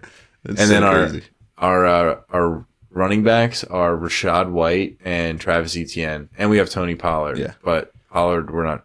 Pollard's no longer on the Cowboys either. No, so he might switch it up. He might be better this year. But anyway, 2 young backs. And then our quarterbacks are Herbert and Justin Lawrence. That's nice. That's real nice. Trevor Lawrence, Justin Herbert. Brain fart. And then we have Kyle Pitts. Not to run you through the whole thing, but that's a good quarterback. I mean, Pitts has sucked, but he'll hopefully turn around eventually. Yeah. But that Falcons offense has been stupid. Your running backs, maybe you need to hit the waiver wire or draft, but dude, Etienne, running backs are a dime a dozen. Etienne, well, Bijan's going to be RB1 this year. Yeah. Etienne will be top 6. I hope that Jacksonville team does well because I love Doug Peterson. I think it will. I like Trevor Lawrence. I had Trevor Lawrence in fantasy for our league, but he just didn't perform he was that well. dusty last year. We're not that excited about him necessarily, but as far as dynasties are concerned, I think we should be happy with Herbert and Lawrence. Yeah. Okay, that's all we got for the NFL, I think. Yeah, I'm done. I think. Yeah, I mean, you guys did so great. All right, it was thanks. crazy. All right, cool. So now let's segue. We have a little bit to say about this into the PGA, where Xander Schauffele wins the Open Championship in Scotland. It was an incredible last day. He played, I believe he golfed a 65, super competitive. There were 4 or 5 golfers who were all in the mix. Rose, Horschel, Lawrence, and Henley. They ended up golfing 67, 68, 69. And so Xander snuck through and won, golfing a 65 on the last day, ending up -9 for the tournament. But the others were between -5 and 7 and kind of battling each other in that 5 to 7 range. Like throughout the whole way, they were all like -2 to 4, and they kind of moved together. And then Schauffele just came out of nowhere and blew past all of them. One interesting thing to note here, Abe, I know you have a couple cool things to talk about, but there were a few interviews I saw, at least 3, maybe more, where and the interviewer asked the golfer about the back 9, and they pretty much all answered the same way, in that was the hardest 9 holes I might ever golf. Like straight up said that, not next to each other, not like in agreement, just separately. Yeah. That was their answer. One guy said he only used the driver once on the back 9. And what that means to anyone who doesn't really follow golf, it's just that I don't even know if it was the weather or just the terrain or the actual course itself, but there was just very cautious course management being played. Gotcha. Because, I mean, you should be able to use the driver all the time, but if you can't or if you don't, it's because you want to make sure you're putting yourself in a safe position. Right. And this guy was, to his point, saying, I used the driver once on the back 9, which is unbelievable. So a little bit of a summary there of how it was, but you had a little bit more to add, I think. No, I didn't hear that interview, but that's insane because these guys. It was Scotty Scheffler was one of the ones who said that's the hardest 9 I'll ever golf, and then it was another guy, and then another guy. These are like the top professionals, and they're saying the conditions or whatever it was, they were just hitting layups to just put themselves in a safe position to hit the next shot to make it a better shot. Correct. That's crazy. Just on Schauffele's win, what a great name. My nephew's name's Xander, so Schauffele, what a beast. Nice. Second major win of 2024. He won at Valhalla, the PGA Championships, earlier this year. He's the first player since Brooks Koepka in 2018 to win 2 majors in the same year. And then he joins a couple of big names to win the Open and the PGA Championship within the same year. So you've got Tiger that did it twice. He did it in 2000, 2006. You've got Padraig Harrington in 2008, Rory McIlroy in 2014, and then Xander this year in 2024.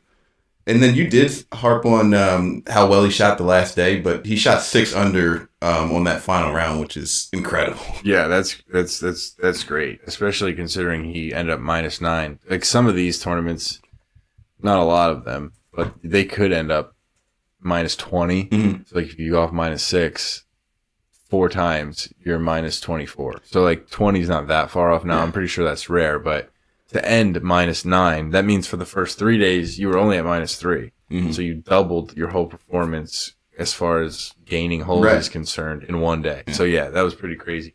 And I don't know the exact layout of this, but I believe, just to close on this, Xander has had a really great year just with not very low. He just won, but he hasn't won. He's come in second like a bunch of times. Gotcha. I can't name drop them for you, but I actually saw a post on Instagram earlier.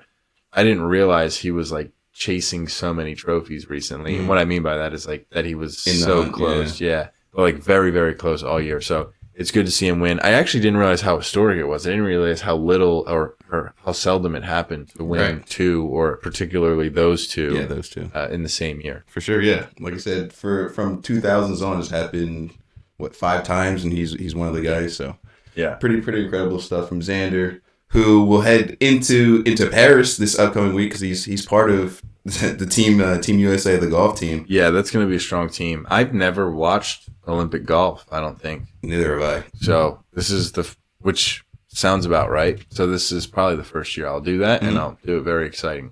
For sure. Cool. So moving on from golf, I felt really fast, but I think we covered everything we wanted to. Yeah, golf is kind of a weird, one tournament. Yeah, it's one tournament. One guy won. He won $3 million, by the way. The purse was $17 million overall. Damn. So I think like John Rahm won like $500K coming in like 12th. So pretty decent for a weekend of golf.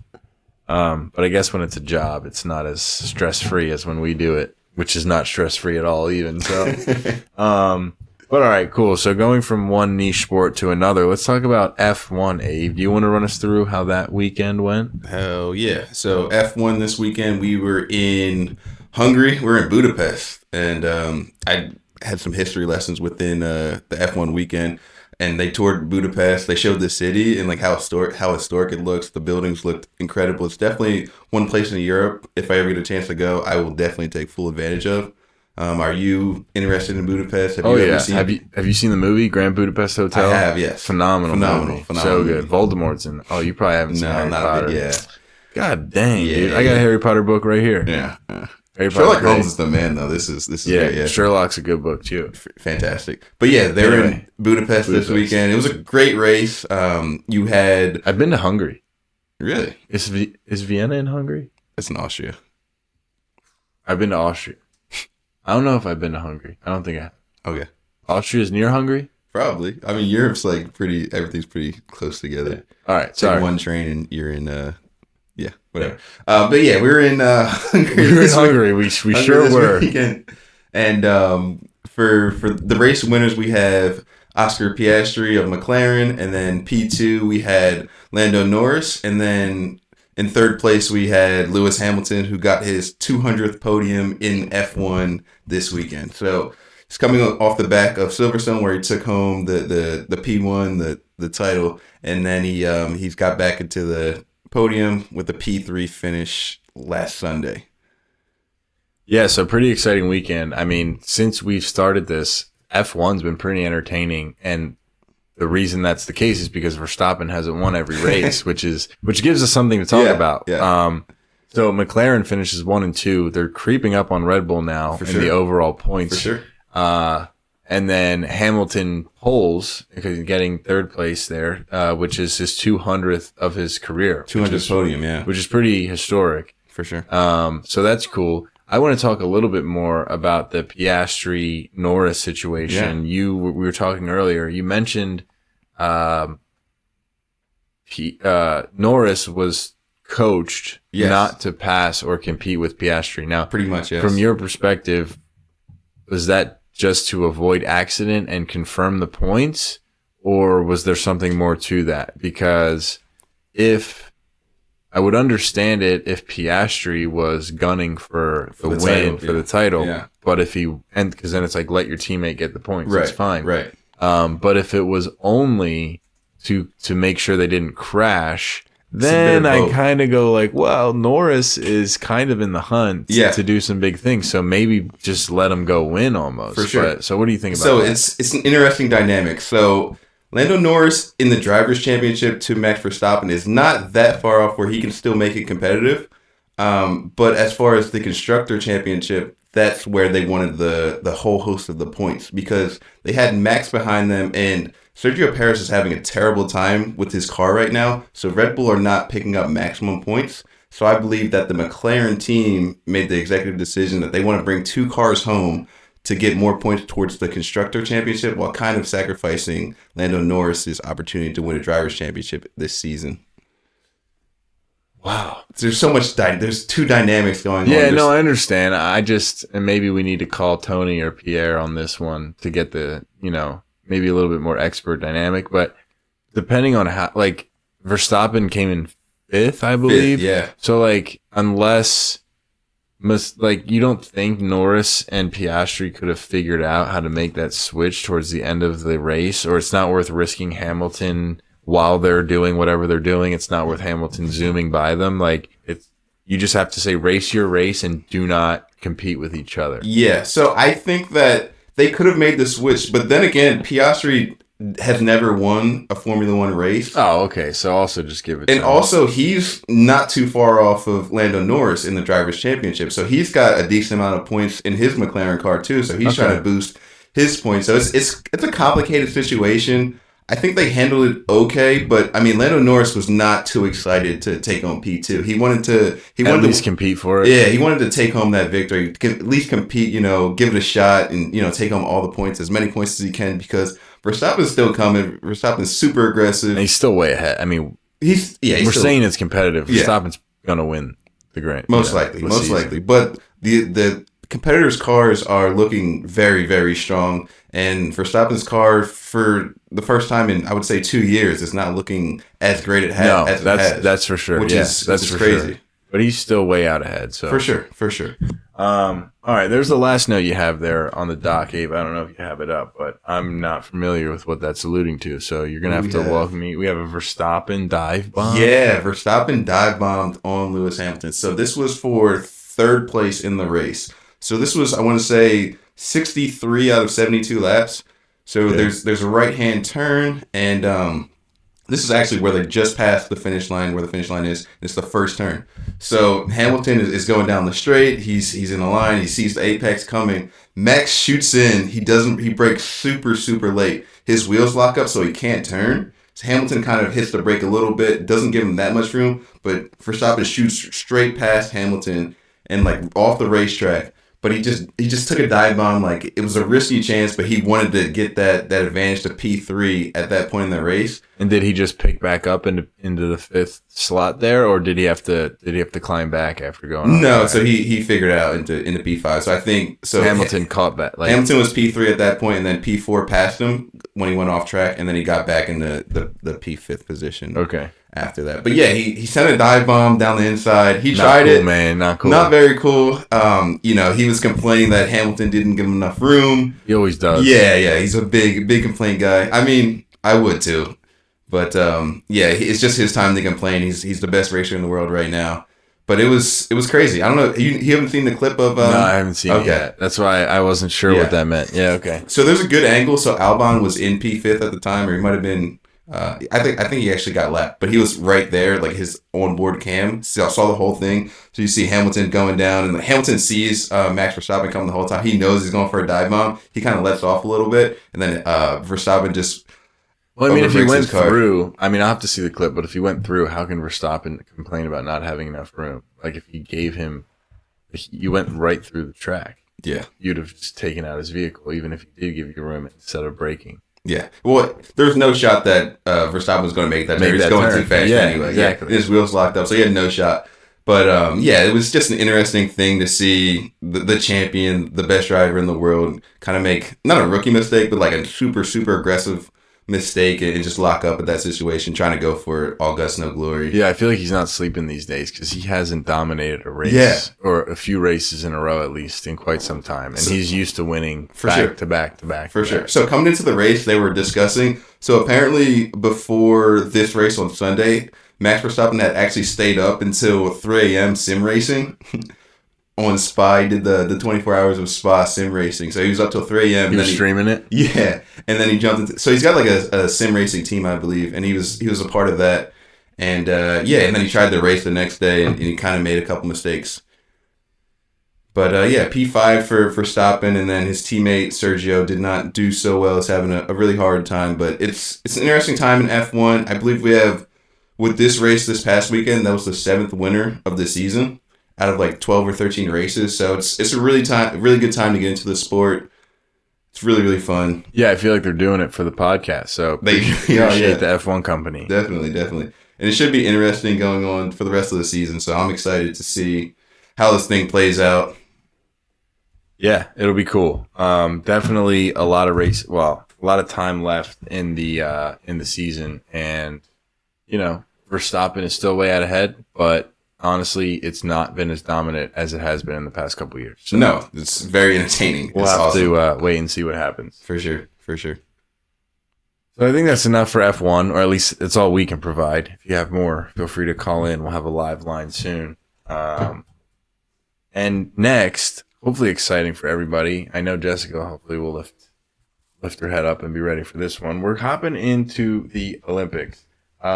Specifically, Abe, for now, when the Olympics come around, we'll talk more and more about different sports. But for today, basketball has been a hot topic. It's been televised. They're pre-tournament games more than other sports. So obviously, there's big news there that I'll let you drop to our listeners. But then if you want to continue on after that and just talk general USA basketball, I'm eager to hear your point of view. Yeah. So do you want me to start off with just the games, the exhibition games, or? Well, I mean, I think the thing. most important thing to talk about is the flag. Yeah, who's bringing out the flag this year? Jessica, did you hear that? Did you get the news yet on who's bringing out the flag? Yeah, LeBron. LeBron James. LeBron James. Yeah, LeBron James is going to bear the flag at the opening ceremonies for the 2024 Olympic Games for Team USA. This is very historic. It's a very historic moment. I believe Dawn Staley has carried the flag for the closing ceremonies, but this is the first time a male men's basketball player is holding the flag for the opening ceremony, which is a pretty huge deal. It's an awesome moment for LeBron to hold that flag and just be out there in support of his country, and should be a fun moment for him. Definitely something he'll cherish. And LeBron James, flag bearer for the United States of America opening ceremony. Yeah, I mean, it's definitely cool. I think it's probably the right thing to do. The only other person I could maybe think of would be Simone Biles, because I don't think she has done it. 2020. Okay, yeah, that's what I thought. And then maybe 2016. Sorry. Yeah, Phelps has done it in the past. Obviously, he 2016. wouldn't do it this year. No, 2008. He didn't do it in 2016. You sure? I was looking it up the other day. I think it was Simone Biles and Michael Phelps did in 2016. I don't know. Jessica, can you look up who did the American flag recently? I think it's on Wikipedia. I was looking it up too. What I was gonna say was it's got to be an incredible honor. I think it's cool that it's like well, actually, I'll take that back. I thought that it was cool that it was basketball, because there's so many sports there that are individual and that you're the like undisputed champion of, the way Michael Phelps is, where I was like, oh yeah, give it to Phelps or Shaun White or Simone Biles or people like that. So for it to be a team sport, you really have to be a dominant and iconic figure. But Sue Bird has done it. Yeah. I don't think Jordan did it based on what I saw. No, the first women's basketball player was LeBron. Yeah, we've had 2 women's basketball players. Yeah, you said Sue Bird, and then I said Dawn Staley. Yeah. Okay. I think Dawn Staley did it for the closing ceremony, though. Yeah, so we've had 2. We've had Alvarez. What was his first name? We're talking about Canelo. No, Eddie. Was it Eddie Alvarez?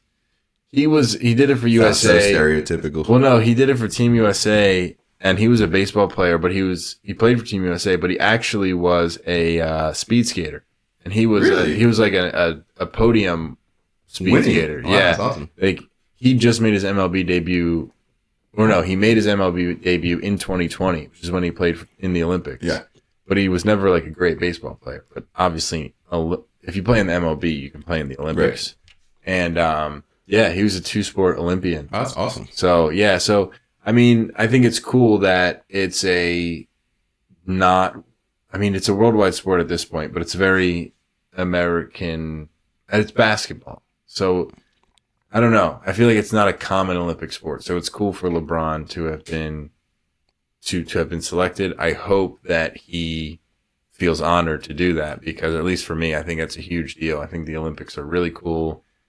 Nations get to come together and compete against each other and learn from each other, and to carry that flag out there, for me, and I'm sure many other Americans, is a huge deal. All right, that's it? You got, all right. What else did you have for USA basketball?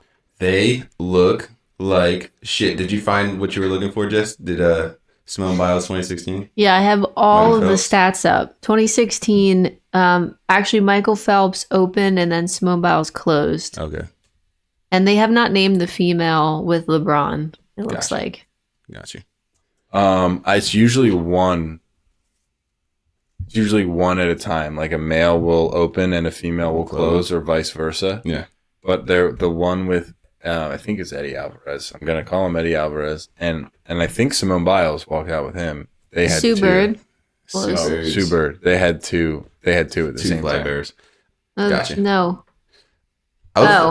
Yeah, I see what you're saying. I was looking up like the people that have carried the flag, and like you said, it's like mostly like individual sports, and it's like people that are relatively unknown to me. Like I wouldn't say that like huge names, like worldwide or countrywide names, but I think that's pretty cool as well to have someone who's maybe doing skeet shooting or something like that carry the flag out there. like a normal kind of citizen. Not normal because they're obviously great Olympic athletes, but just like people that are less known, just to have them have their moment. Well, It's yeah, really cool. and it also, I totally agree. But if for those sports too, it's just like they are national champions or world champions, and now they're going to the Olympics. Like they competed and qualified, whereas like LeBron plays for the Los Angeles Lakers and is the best player in the NBA. So of course he plays in the Olympics. I don't know. It's just weird. I don't know. Maybe I'm kind of like the way we win the Super Bowl champions are world champions, but football's only in America. Yeah, but I've seen some clips of other countries trying to play football, trying to keep up with football athletes from America. Yeah. Not happening. But we've completely monopolized the sport. It's because the sport doesn't exist there. So it's like we just made up a sport and then we're decided we're the best because we didn't spread it anywhere else. It's not our problem. I know it's not. I'm just saying it's cool, I guess, in some way to see LeBron carrying out the flag for a sport that is our thing. But is so now world renowned because of people like him. Yeah, honestly, the Olympic Games the flag because in the Olympics brought the sport to the world. That '96 Dream Team is kind of the catalyst for what we see nowadays. True. But back to this current iteration of Team USA, we are not looking good. We played South Sudan this past week, brother. Yeah, bro, we were 43-point favorites in this matchup. Do you know what we needed to win in this game? We needed LeBron to go full dad mode and carry us to a victory. LeBron James, with 8 seconds left, took a drive on the left side of the court and made a layup. And then we still had to play defense just to win this game against South Sudan. Yeah. Which is ridiculous. It's embarrassing. It's very, very embarrassing. It's embarrassing. Have you seen Gilbert Arenas' comments? I don't know if we want to talk about this podcast, but they were jacked up. But Sudan played their asses off. Some guy had a triple double. This guy that was a G League MVP had a triple double against Team USA, the best basketball players on the planet. Good for him. The G League MVP dominated us, brother. We needed LeBron James to save us in this game. It was absolutely ridiculous, bro. And to be clear, LeBron scored, I think, the last 11 or something like that. That could be maybe a bit of a stretch. I think I saved something. I'm really hoping KD's our saving grace, who has not played in any of these exhibition games yet. I mean, I think we'll be fine. You didn't care when it was the women's team losing to the All-Stars. Yeah, but that's the All-Stars. This is South Sudan, brother. Okay, yeah, so Team USA trailed 82-81 with 4 minutes left to play. LeBron scored the final 11 points for Team USA. But it's worse. Yeah. The way it happened, LeBron rebound, LeBron field goal. LeBron rebound, LeBron field goal. LeBron steal, LeBron field goal. LeBron rebound, free throw. Someone else rebounded, LeBron three-pointer. Or no rebound, like they scored. Yeah. So LeBron three-pointer, LeBron field goal. Is LeBron James playing with the 2017 Cavs right now? Dude, that's crazy. He's 39. No, he's not 40. He's 39. And he, not only is he just scoring the last 11 and carrying us to the win, he had 2 rebounds and a steal in that. And a three-pointer. He just made every single play possible to carry us over the line against South Sudan, a country that's been free for 12 years. That's insane. They have no indoor basketball courts in their whole country. I know, I saw that. They don't have indoor basketball courts, and we won by 1 point. Yeah, that's embarrassing. Insane. They do have a couple NBA talents, though. They have Wenyen Gabriel. I don't know if you remember him from Kentucky, but he's a good player. And they're coached by Royal Ivey, if the name rings a bell. Former Sixer, but he had them boys playing so well. And then they're probably partying to lose by 1. Yeah. Might as well have won. Yeah, who cares? So that's insane. We talk about the hierarchy of USA basketball. LeBron James is still the guy that's getting it done. 39 years old, 40 million miles of minutes played in the NBA. He just can carry a team at any given moment. You know, a team full of superstars. It's incredible to watch, but also what's going to happen when LeBron James is no longer here? I mean, I don't know if that was a rhetorical question or not, but I think it'll actually be pretty competitive because it'll finally be even. And not that he wins all the time. I think basketball's in a really, really good point in history right now. I think it went through a weird era, but I think we're close to early 2000s basketball again. I really like the era we're in. I think it's the balance you're saying. Yeah, there's probably the eight teams or so that you could argue could win it all. Yeah, and there's no like major big threes. I like a big two and then a strong third and maybe a good cast is probably the max that you'll get anywhere. Like I know the Celtics, you could say Derek White, but I don't think so. I think Drew he's Holiday. just a strong third. And same thing with Drew Holiday. Like, yeah. I mean, Kristaps Porzingis. yeah, but it's not a big three. Like it's clearly a big two. Yeah, and then whatever. Great surrounding. Great five. Just a great strong five. Yeah. No, but I don't know. I still stand by what I said. I think the NBA is in a really healthy, good spot in their history right now. So who do you think takes over? LeBron James leaves after this Olympic cycle. Is it AE? Is it Jason Tatum? Is it for the league or for the Olympic USA? team? Well, for both, I would say, because I think whoever the best player in the NBA is will be the best player on the Olympic team. Well, not if they're not American. Okay, the best American in the NBA. Okay. Not. I think probably AE. AE. Yeah. Not KD. KD's on the way out. He's exactly. 35, 36. Not AD. He had his chance. No. I think probably Anthony Edwards and Jason Tatum. Yeah, can I say two? I mean, yeah, I have no complaints with that. Yeah. I mean, Jaylen Brown will start. Jaylen Brown will play for them eventually. Brunson will. I think Brunson would be good on an Olympic team. I think so too. He captained Team USA when he was 18, and he was the MVP of the tournament. Yeah, he just knows how to play basketball. He gets the job done. Yeah, so I think ittle be in good hands. I mean, maybe not, right? Because without LeBron, we sucked. I know AE's got that dog in him, but he's a little bit young, you know. But he's got something in him. He's kind of like if Speed was in the NBA. You know what I'm talking about?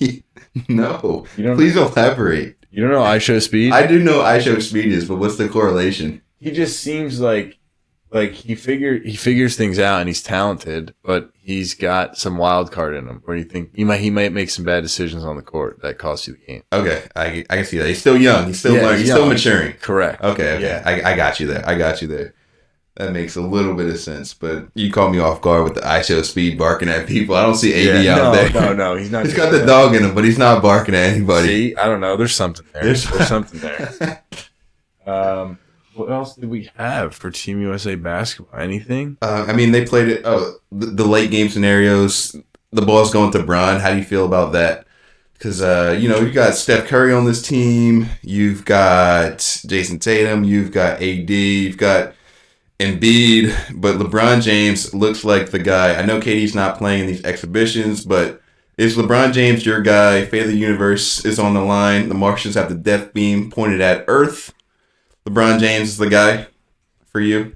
On this team, it's tough to say. I think it depends on the situation.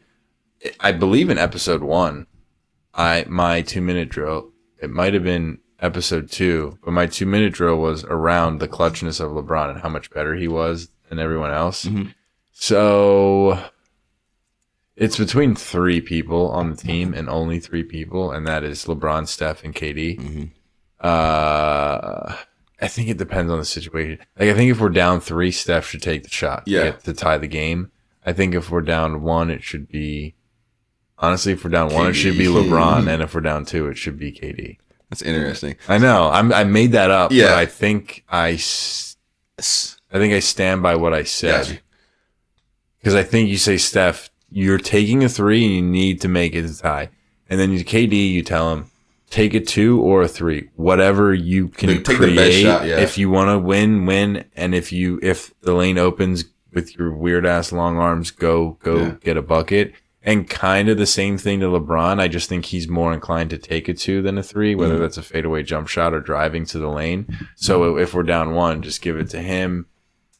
I mean, not that he can't make a 3. He's actually pretty good at shooting 3s these days, but the line's a little bit shorter in FIBA as well. Okay, he'll probably be able to get 2. So if you're down 1, give it to Bron. He'll get you 2. Yeah, is my point. My point of view is I'm gonna have the ball in LeBron James's hand no matter what. I mean, there may be some action off ball if we're down by 3 to get Steph Curry a pass, but I'm having LeBron drive and make the best decision. He's made a career out of this so far.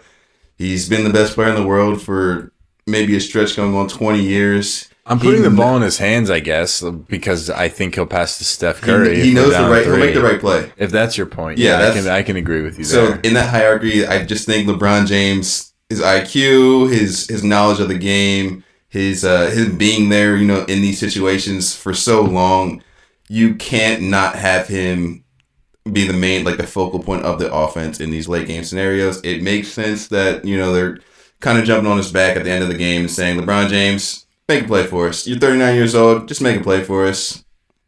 Yeah, I agree. I thought at first we were talking taking the shot. Yeah. I still stand by what I said if we're talking taking the shot. But to your point, I want the ball to start in LeBron's hand because I think he's going to agree with what I said and either keep the ball or pass it, depending on the situation. He's going to make the right decision. Correct. He's made a career out of it. Which I totally would make too. Yeah. And then the last bit, I would say, our guy, Philadelphia's own, has struggled a little bit to kind of find the rhythm of the game. I don't know if it's because injuries, he wasn't right at the end of the season. Maybe he's not right coming into this tournament. Is it the size difference? Is it the speed difference of the game? For me, I think he's going to be really effective against some of the bigger teams. So if we match up against Nikola Jokic, we match up against a Rudy Gobert, those type of opposition players, I think that Embiid will have a field day. But when we get to those quicker teams, like a South Sudan, doesn't have a really traditional big man, I think that it's a little bit of trouble for Embiid. He's not as quick as he once was, even if he was quick to begin with. But he's not the same, athlete that he was coming into the league. So I think he's going to have a bit of trouble with these smaller, quicker guys, and that may affect how the Team USA plays if he's in that starting lineup. Yeah, I haven't really picked apart anything in particular about his game that I love or hate, but I don't know. I don't want to overthink it until it's very competitive basketball. Yeah. He's a big goof, and he can look really bad at many different times. So, I mean, I don't know. There's a chance that he's just getting his footing under him with new teammates and a different system, I suppose. But I think it's a little bit too early to necessarily criticize. All I hear is criticize.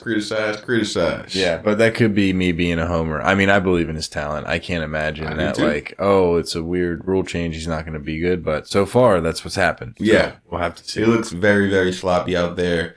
I mean, did you see his block in this last game against Germany? He made a really great play. He came from the weak side and blocked a dunk attempt from one of these German players. And then coming down the court, AE came down and had a really nice slam. So it's a great play. Maybe he's getting his footing under him, but he's looked better, I would say, in that last game. So hopefully, he performs well in this tournament. I'm pushing for him. I hope he has a great tournament. I hope Team USA goes on to roll through the competition as is expected, but we'll see. The games are starting up in a few days, so I think they will. We'll see. But there's way more NBA internationals than there ever have been before. I think there's 64 NBA players outside of Team USA this year, which is at least twice as many as the second.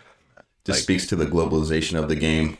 Yeah, they're playing on every single corner of the world now, which is great to see. And this Olympics will be the culmination of that. So you'll see great basketball being played by dozens of countries from around the world. So I'm looking forward to it. Looking forward to the Olympics getting started on Friday.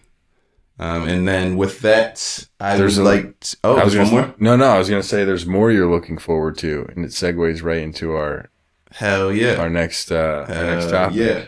So this one is a huge weekend, huge card in the UFC. As I've said previously, Dana White keeps them coming. This UFC card is going to be fantastic. They are out in Manchester, London. They got all the boys from England on this card. I am super duper excited about this one.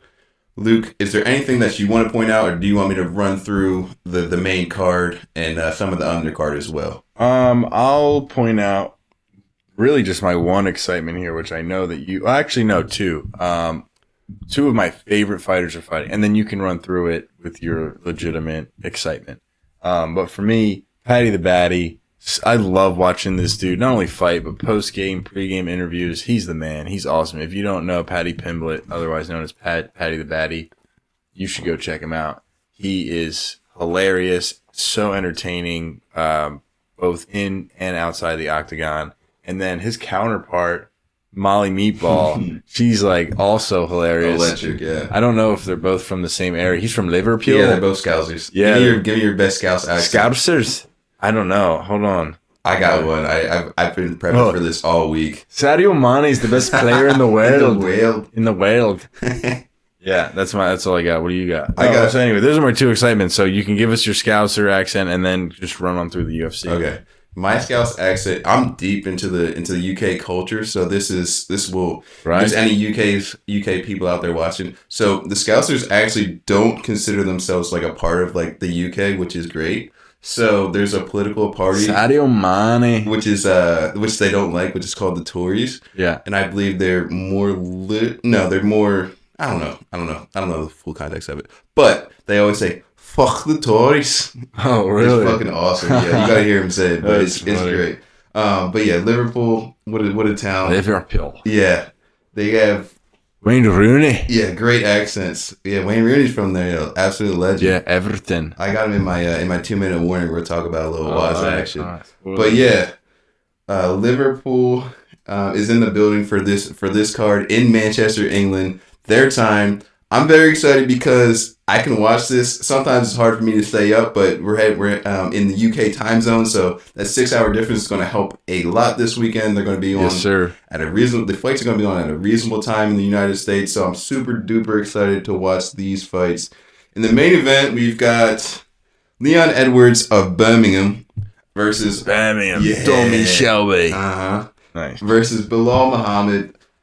I'm actually not that crazy excited about this fight. I do have Leon Edwards taking this one in the welterweight division, and I believe he's going to defend that belt against Bilal Muhammad, a worthy opponent, a good challenger, but Leon's kickboxing, I think, is going to be too great for him to overcome, and maybe see a little TKO action. I would love to see a knockout, a plain knockout, but maybe a TKO in this fight. That's what I'm going for. If I was a betting man, I would say TKO, Leon Edwards. Come on, Rock.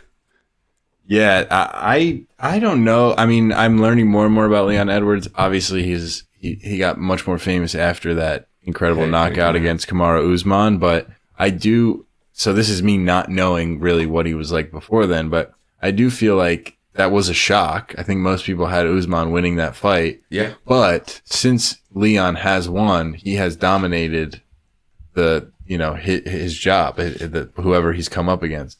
So I guess it's good.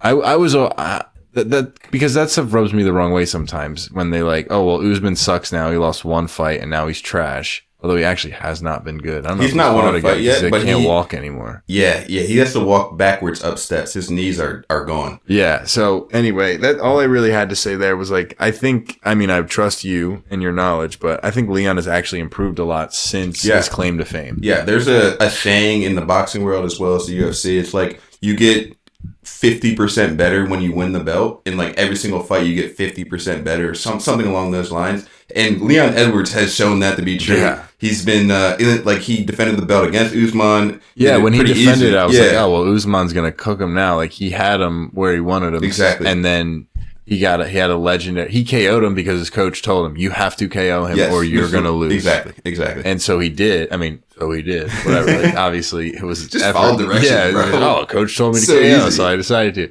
No, but so he KOs him, and so when he went to defend it, I'm like, oh well, Usman will get his revenge here for sure, the way Adesanya did and against Pereira, but he didn't. Leon handled him way easier the next time. He really did. Like I said, that belt gives you super confidence or something, but it adds on to these championship fighters. They get so much better. I don't know what it is.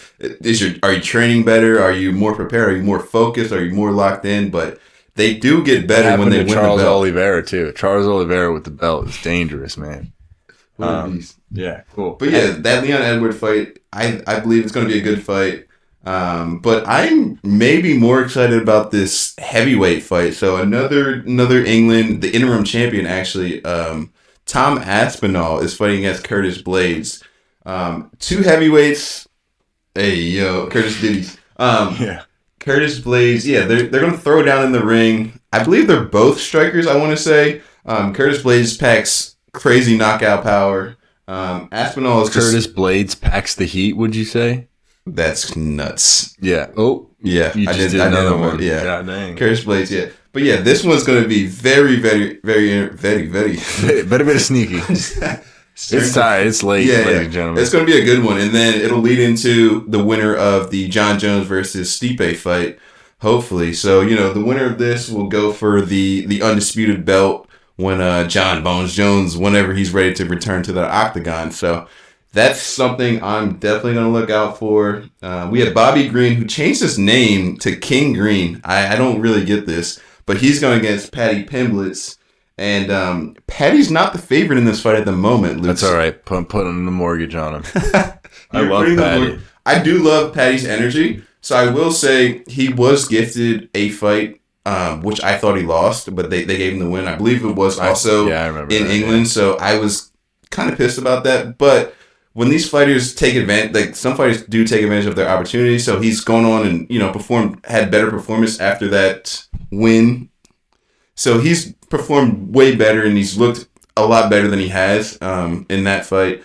And I believe even Sean O'Malley had one of those where he won a fight where I didn't feel like he won, and then he went on to win the belt. Yeah, exactly. So this could be Paddy's moment.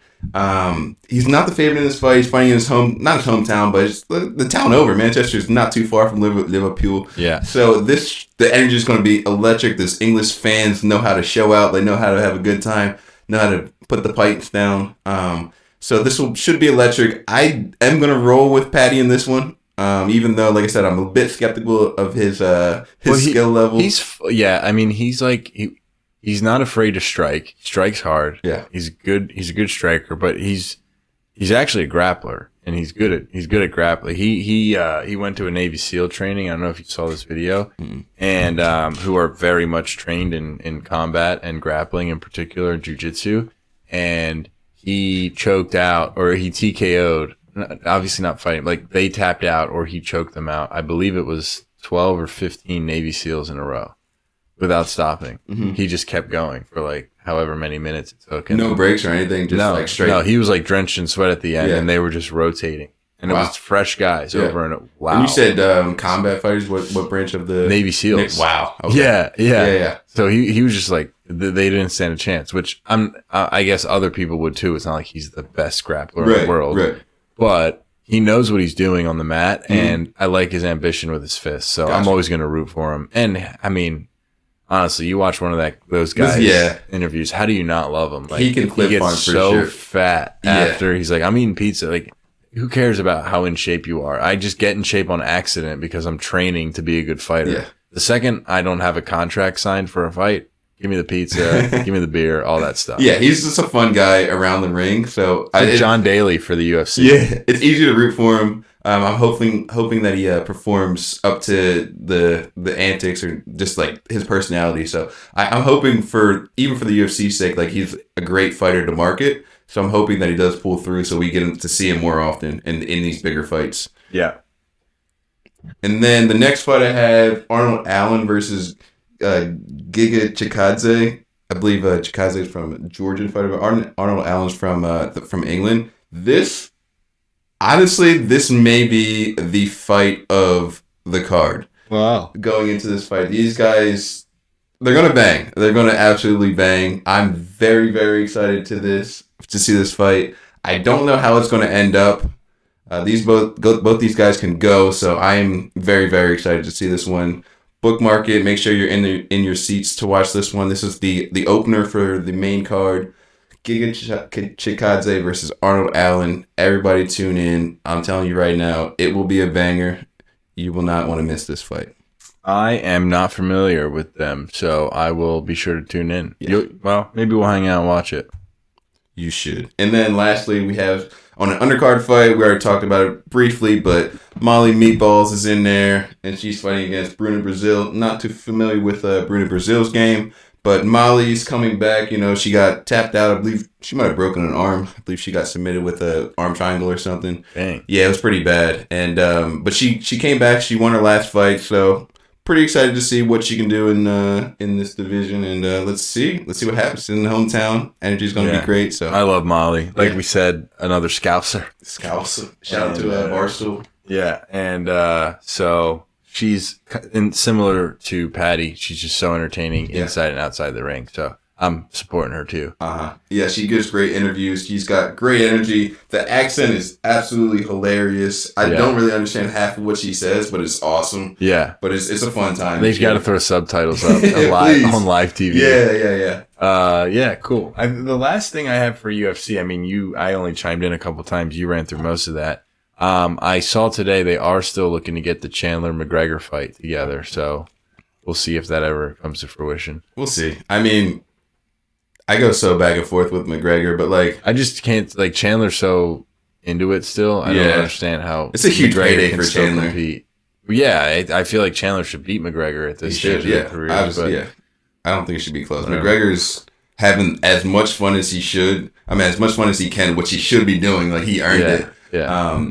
But don't just turn around and fight Michael Chandler. Yeah.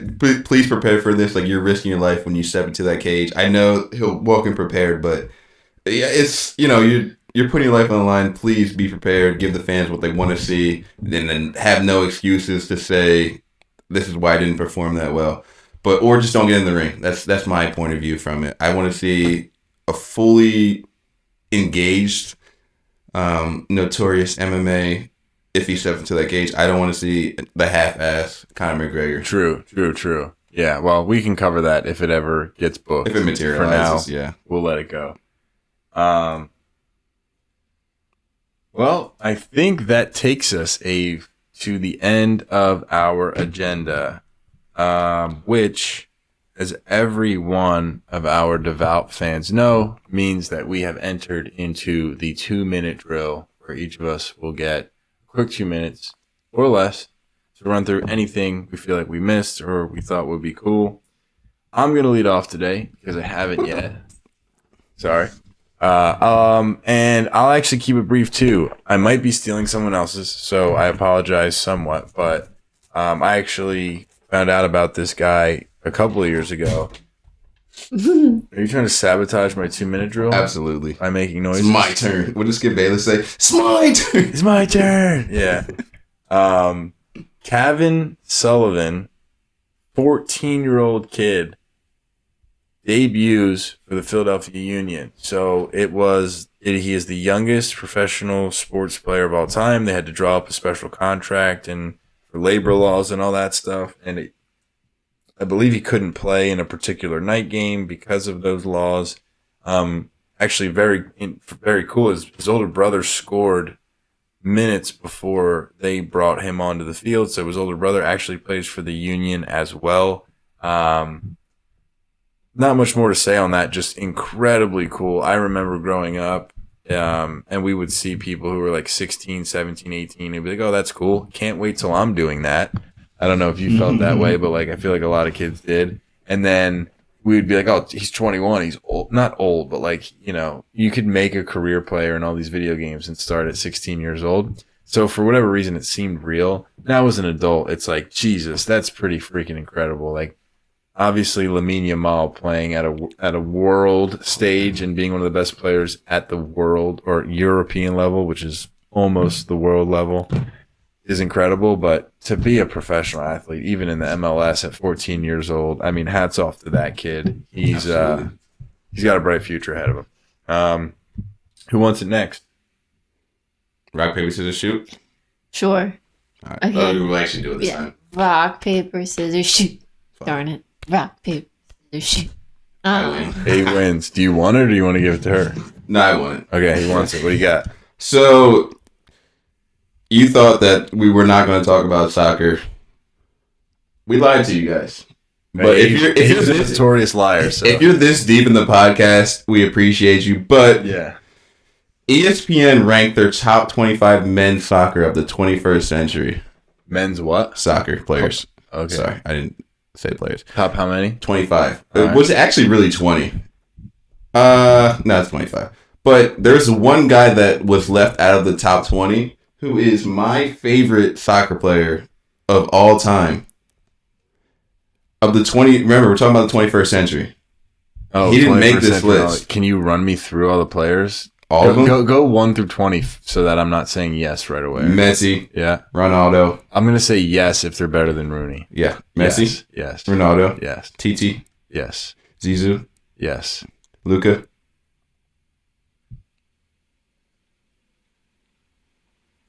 I don't know. Kylian Mbappe. No. Wow. Iniesta, Yes. Xavi, Yes. Ronaldo Nazario, Yes. Ronaldinho, Yes. Zlatan. Yes. Oh my god, you have Zlatan over Wayne Rooney. Yeah. You're crazy. No. Oh my god. What do you mean? KDB. Yes. Oh my god. Maybe. I don't know. Tony Cruz. Kind of like Modric. Sergio Ramos. Yes. Yeah. Carlos Puyol. No. Karim Benzema. No. Sergio Busquets.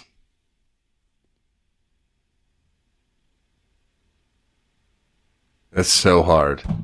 Couldn't be more opposite players. No. Robert Lewandowski.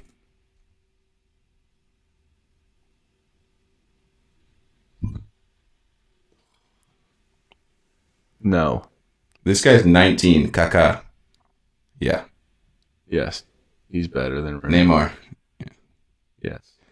All right, and then Where's Suarez? he's not on this list. Suarez is the best striker of the 20th century. He's 24. Suarez is better than Ibra and Lewa and Benzema. Andre Pirlo, No.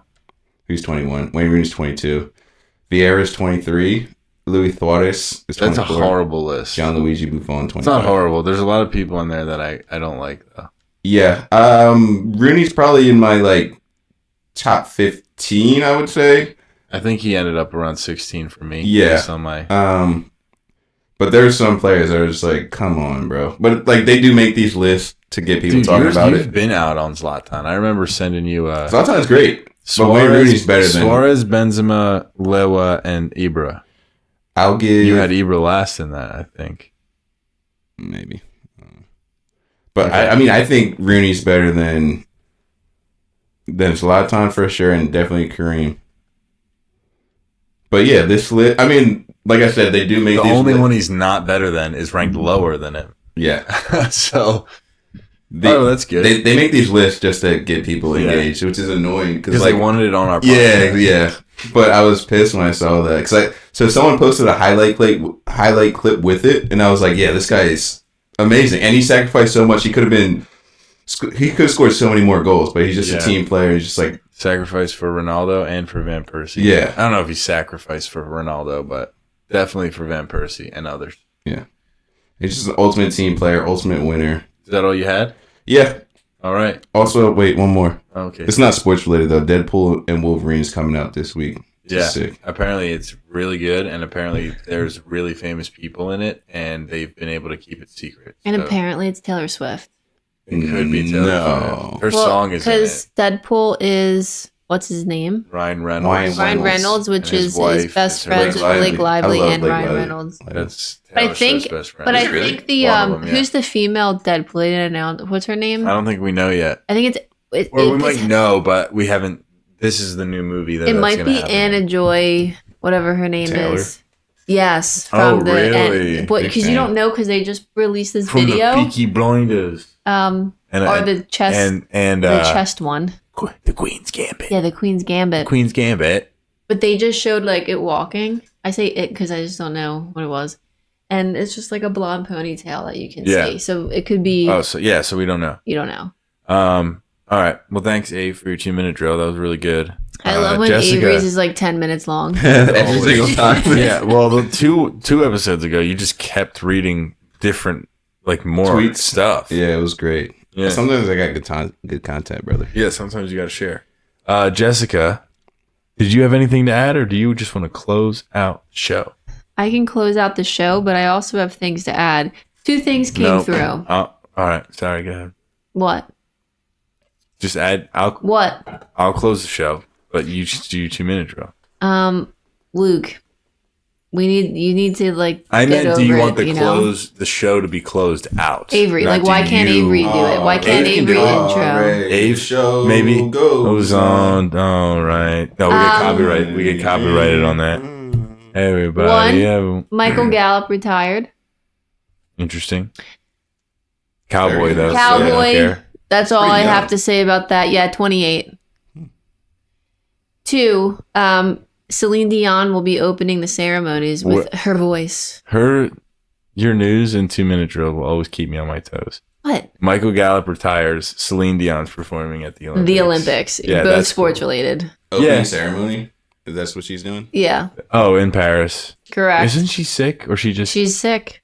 She's sick, and everyone's going to be so happy for her and love her. And yeah. What songs does she sing? Am I familiar with any of them? She Yeah, has you like are. marbles in her throat. I'll play one. Let's end to Celine Dion. Not allowed to.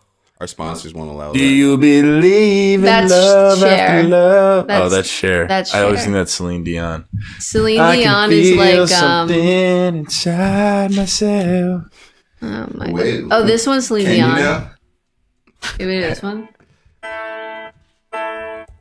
Oh, is it like a oh god, it's like a Oh, long come intro. Power of Love. It's like all a- coming back to me. Maybe I might know that. Yeah, I tried to play them, but it's long intros. Dude, so hold on. Celine, well, I found out that Celine Dion, Avery, Française? oui, she's So, from Canada. I was watching that Bryson DeChambeau and Donald Trump YouTube video where they try to break 50 because he tries to do it with a bunch of people. And at one point, Trump hit a better shot than him. And his camera guy goes, "Yo, Bryson, the president just put it inside of you." Because that's like a stupid little They golf said it thing. like 3 times, and the third time they said it with like Trump in the car, and he like put a laugh, and they were like, like they were like so Yeah. nervous. Like, yeah, they would do it like not like when Trump wasn't there Yeah. because they didn't want to like embarrass themselves. And they'd be like, "Yo, Bryson, the former president just put it inside you." Because like that's what you say when someone puts the ball close. I seen a clip of him. He said when he's asking Trump there in like the golf cart, he's like, "Have you ever hit a hole in one or something along said those lines?" 8. Yeah, Yeah. 8 in my lifetime. Yeah. It's a good video, good content. Trump's pretty good at golf. Anyway, Jessica, any last thing to add to your 2-minute drill, or is that what you had for us? Yeah, I wanted to tell Avery this. Celine Dion was with her husband, but she was like 12 when they met, and he was her manager, and then they started dating. Mm-hmm. There's like a huge age gap. You They're still believe in love after love. That's one. They're still together. No, It's a- that's Cher. Remember? Oh yeah, sorry. See, it's you a just- 26-year are they still age together? gap. Yes. Yeah. Wow. It's like Kyle My Phillips. life. I think they started dating like officially maybe when she was like 18. That dude is so foul. Jesus Christ. Yeah, that's messed That's up. crazy. That's But like they're still together, so in theory, but like he totally, I'm not. If there was ever a word, I was like saying this for like the grooming thing, like when Yeah. you like yeah, that's a bit ridiculous now. I think he was like 38. And he was like, "I like this 12-year-old kid. She's got something in her." It's Philip fucking nuts, bro. Filipowski's getting groomed. Yeah, dude. that's what I was saying. And dude, he's like a Mormon now too. Who? Yeah. What? This basketball player, like apparently, like he doesn't even talk to his family anymore. But he had this babysitter when he was younger in high school, Yeah, like early high school, maybe even before that. and this babysitter like came back into his life or stayed in his life, and now they're together. They're a couple, and she converted him to Mormonism, and he got drafted by the Utah Jazz. And he just came out and said, like, yeah, you did really start talking to me more, like, flirtatiously when I grew and started being really good at basketball. Like, people are saying, like, she knew he was going to go somewhere, totally wrapped him up, converted him to Mormonism. Mormonism is a funny ass word. And then, like, now he does, like, excommunicates from his family. And he got drafted and he dropped a little bit in his draft stock, but still He got did. drafted in the first round. And his brother and mom, like, people are like finding this stuff out, like, where's his family and who is this girl? And his brother and mom were tweeting, like, we've been trying to get the story out for years. Yeah. I haven't talked to my brother because this girl took him away, but he was elite at Duke, like elite. He's very, very good at basketball. What's his name? Kyle Filipowski. If anything would have had, it's definitely Kyle Filipowski, obviously. But the funny thing is, he got drafted by Utah. Yeah, he got drafted by the Utah Jazz, where they're Mormon. Yeah, they're like where they are Mormons. I was gonna say it like that. In the country. Yeah, they have the most Mormons per capita. And Jesus. Try to say that 10 times fast. Yeah. Mormons and Jesus. Yeah, that's all there is in Utah, and nice views. It's like the movie Skiing? Crazy Stupid Love, but with a weird twist. Utah. You can do skiing. that. I thought you said skiing. I'm like, Paul Skeens is there too. Yeah, Paul Skeens is balling right now. What'd you say? I said it's like the movie Crazy Stupid Love, but like with a weird twist on it. Crazy Stupid Love, great movie. You should watch that, but we're getting way too off topic. He's in love with his babysitter, and she gives him a picture. Everyone has a babysitter they kind of love or had a crush on. Not me, because I'm not weird. It's because you had brothers that were 10 years older. You never had a babysitter. Yeah, me. I never had a babysitter. All right, why are we getting personal? Sorry. All right, everybody. Thanks again for listening. As always, really appreciate it. Feel free to reach out. Via text is fine. We love getting your texts with positive reinforcement or tips and tricks. But, comment on the Spotify videos, on the YouTube videos, of which there are none. But we're recording. We're almost there. We might post this one on YouTube. Who knows? Depends how ambitious Jessica feels.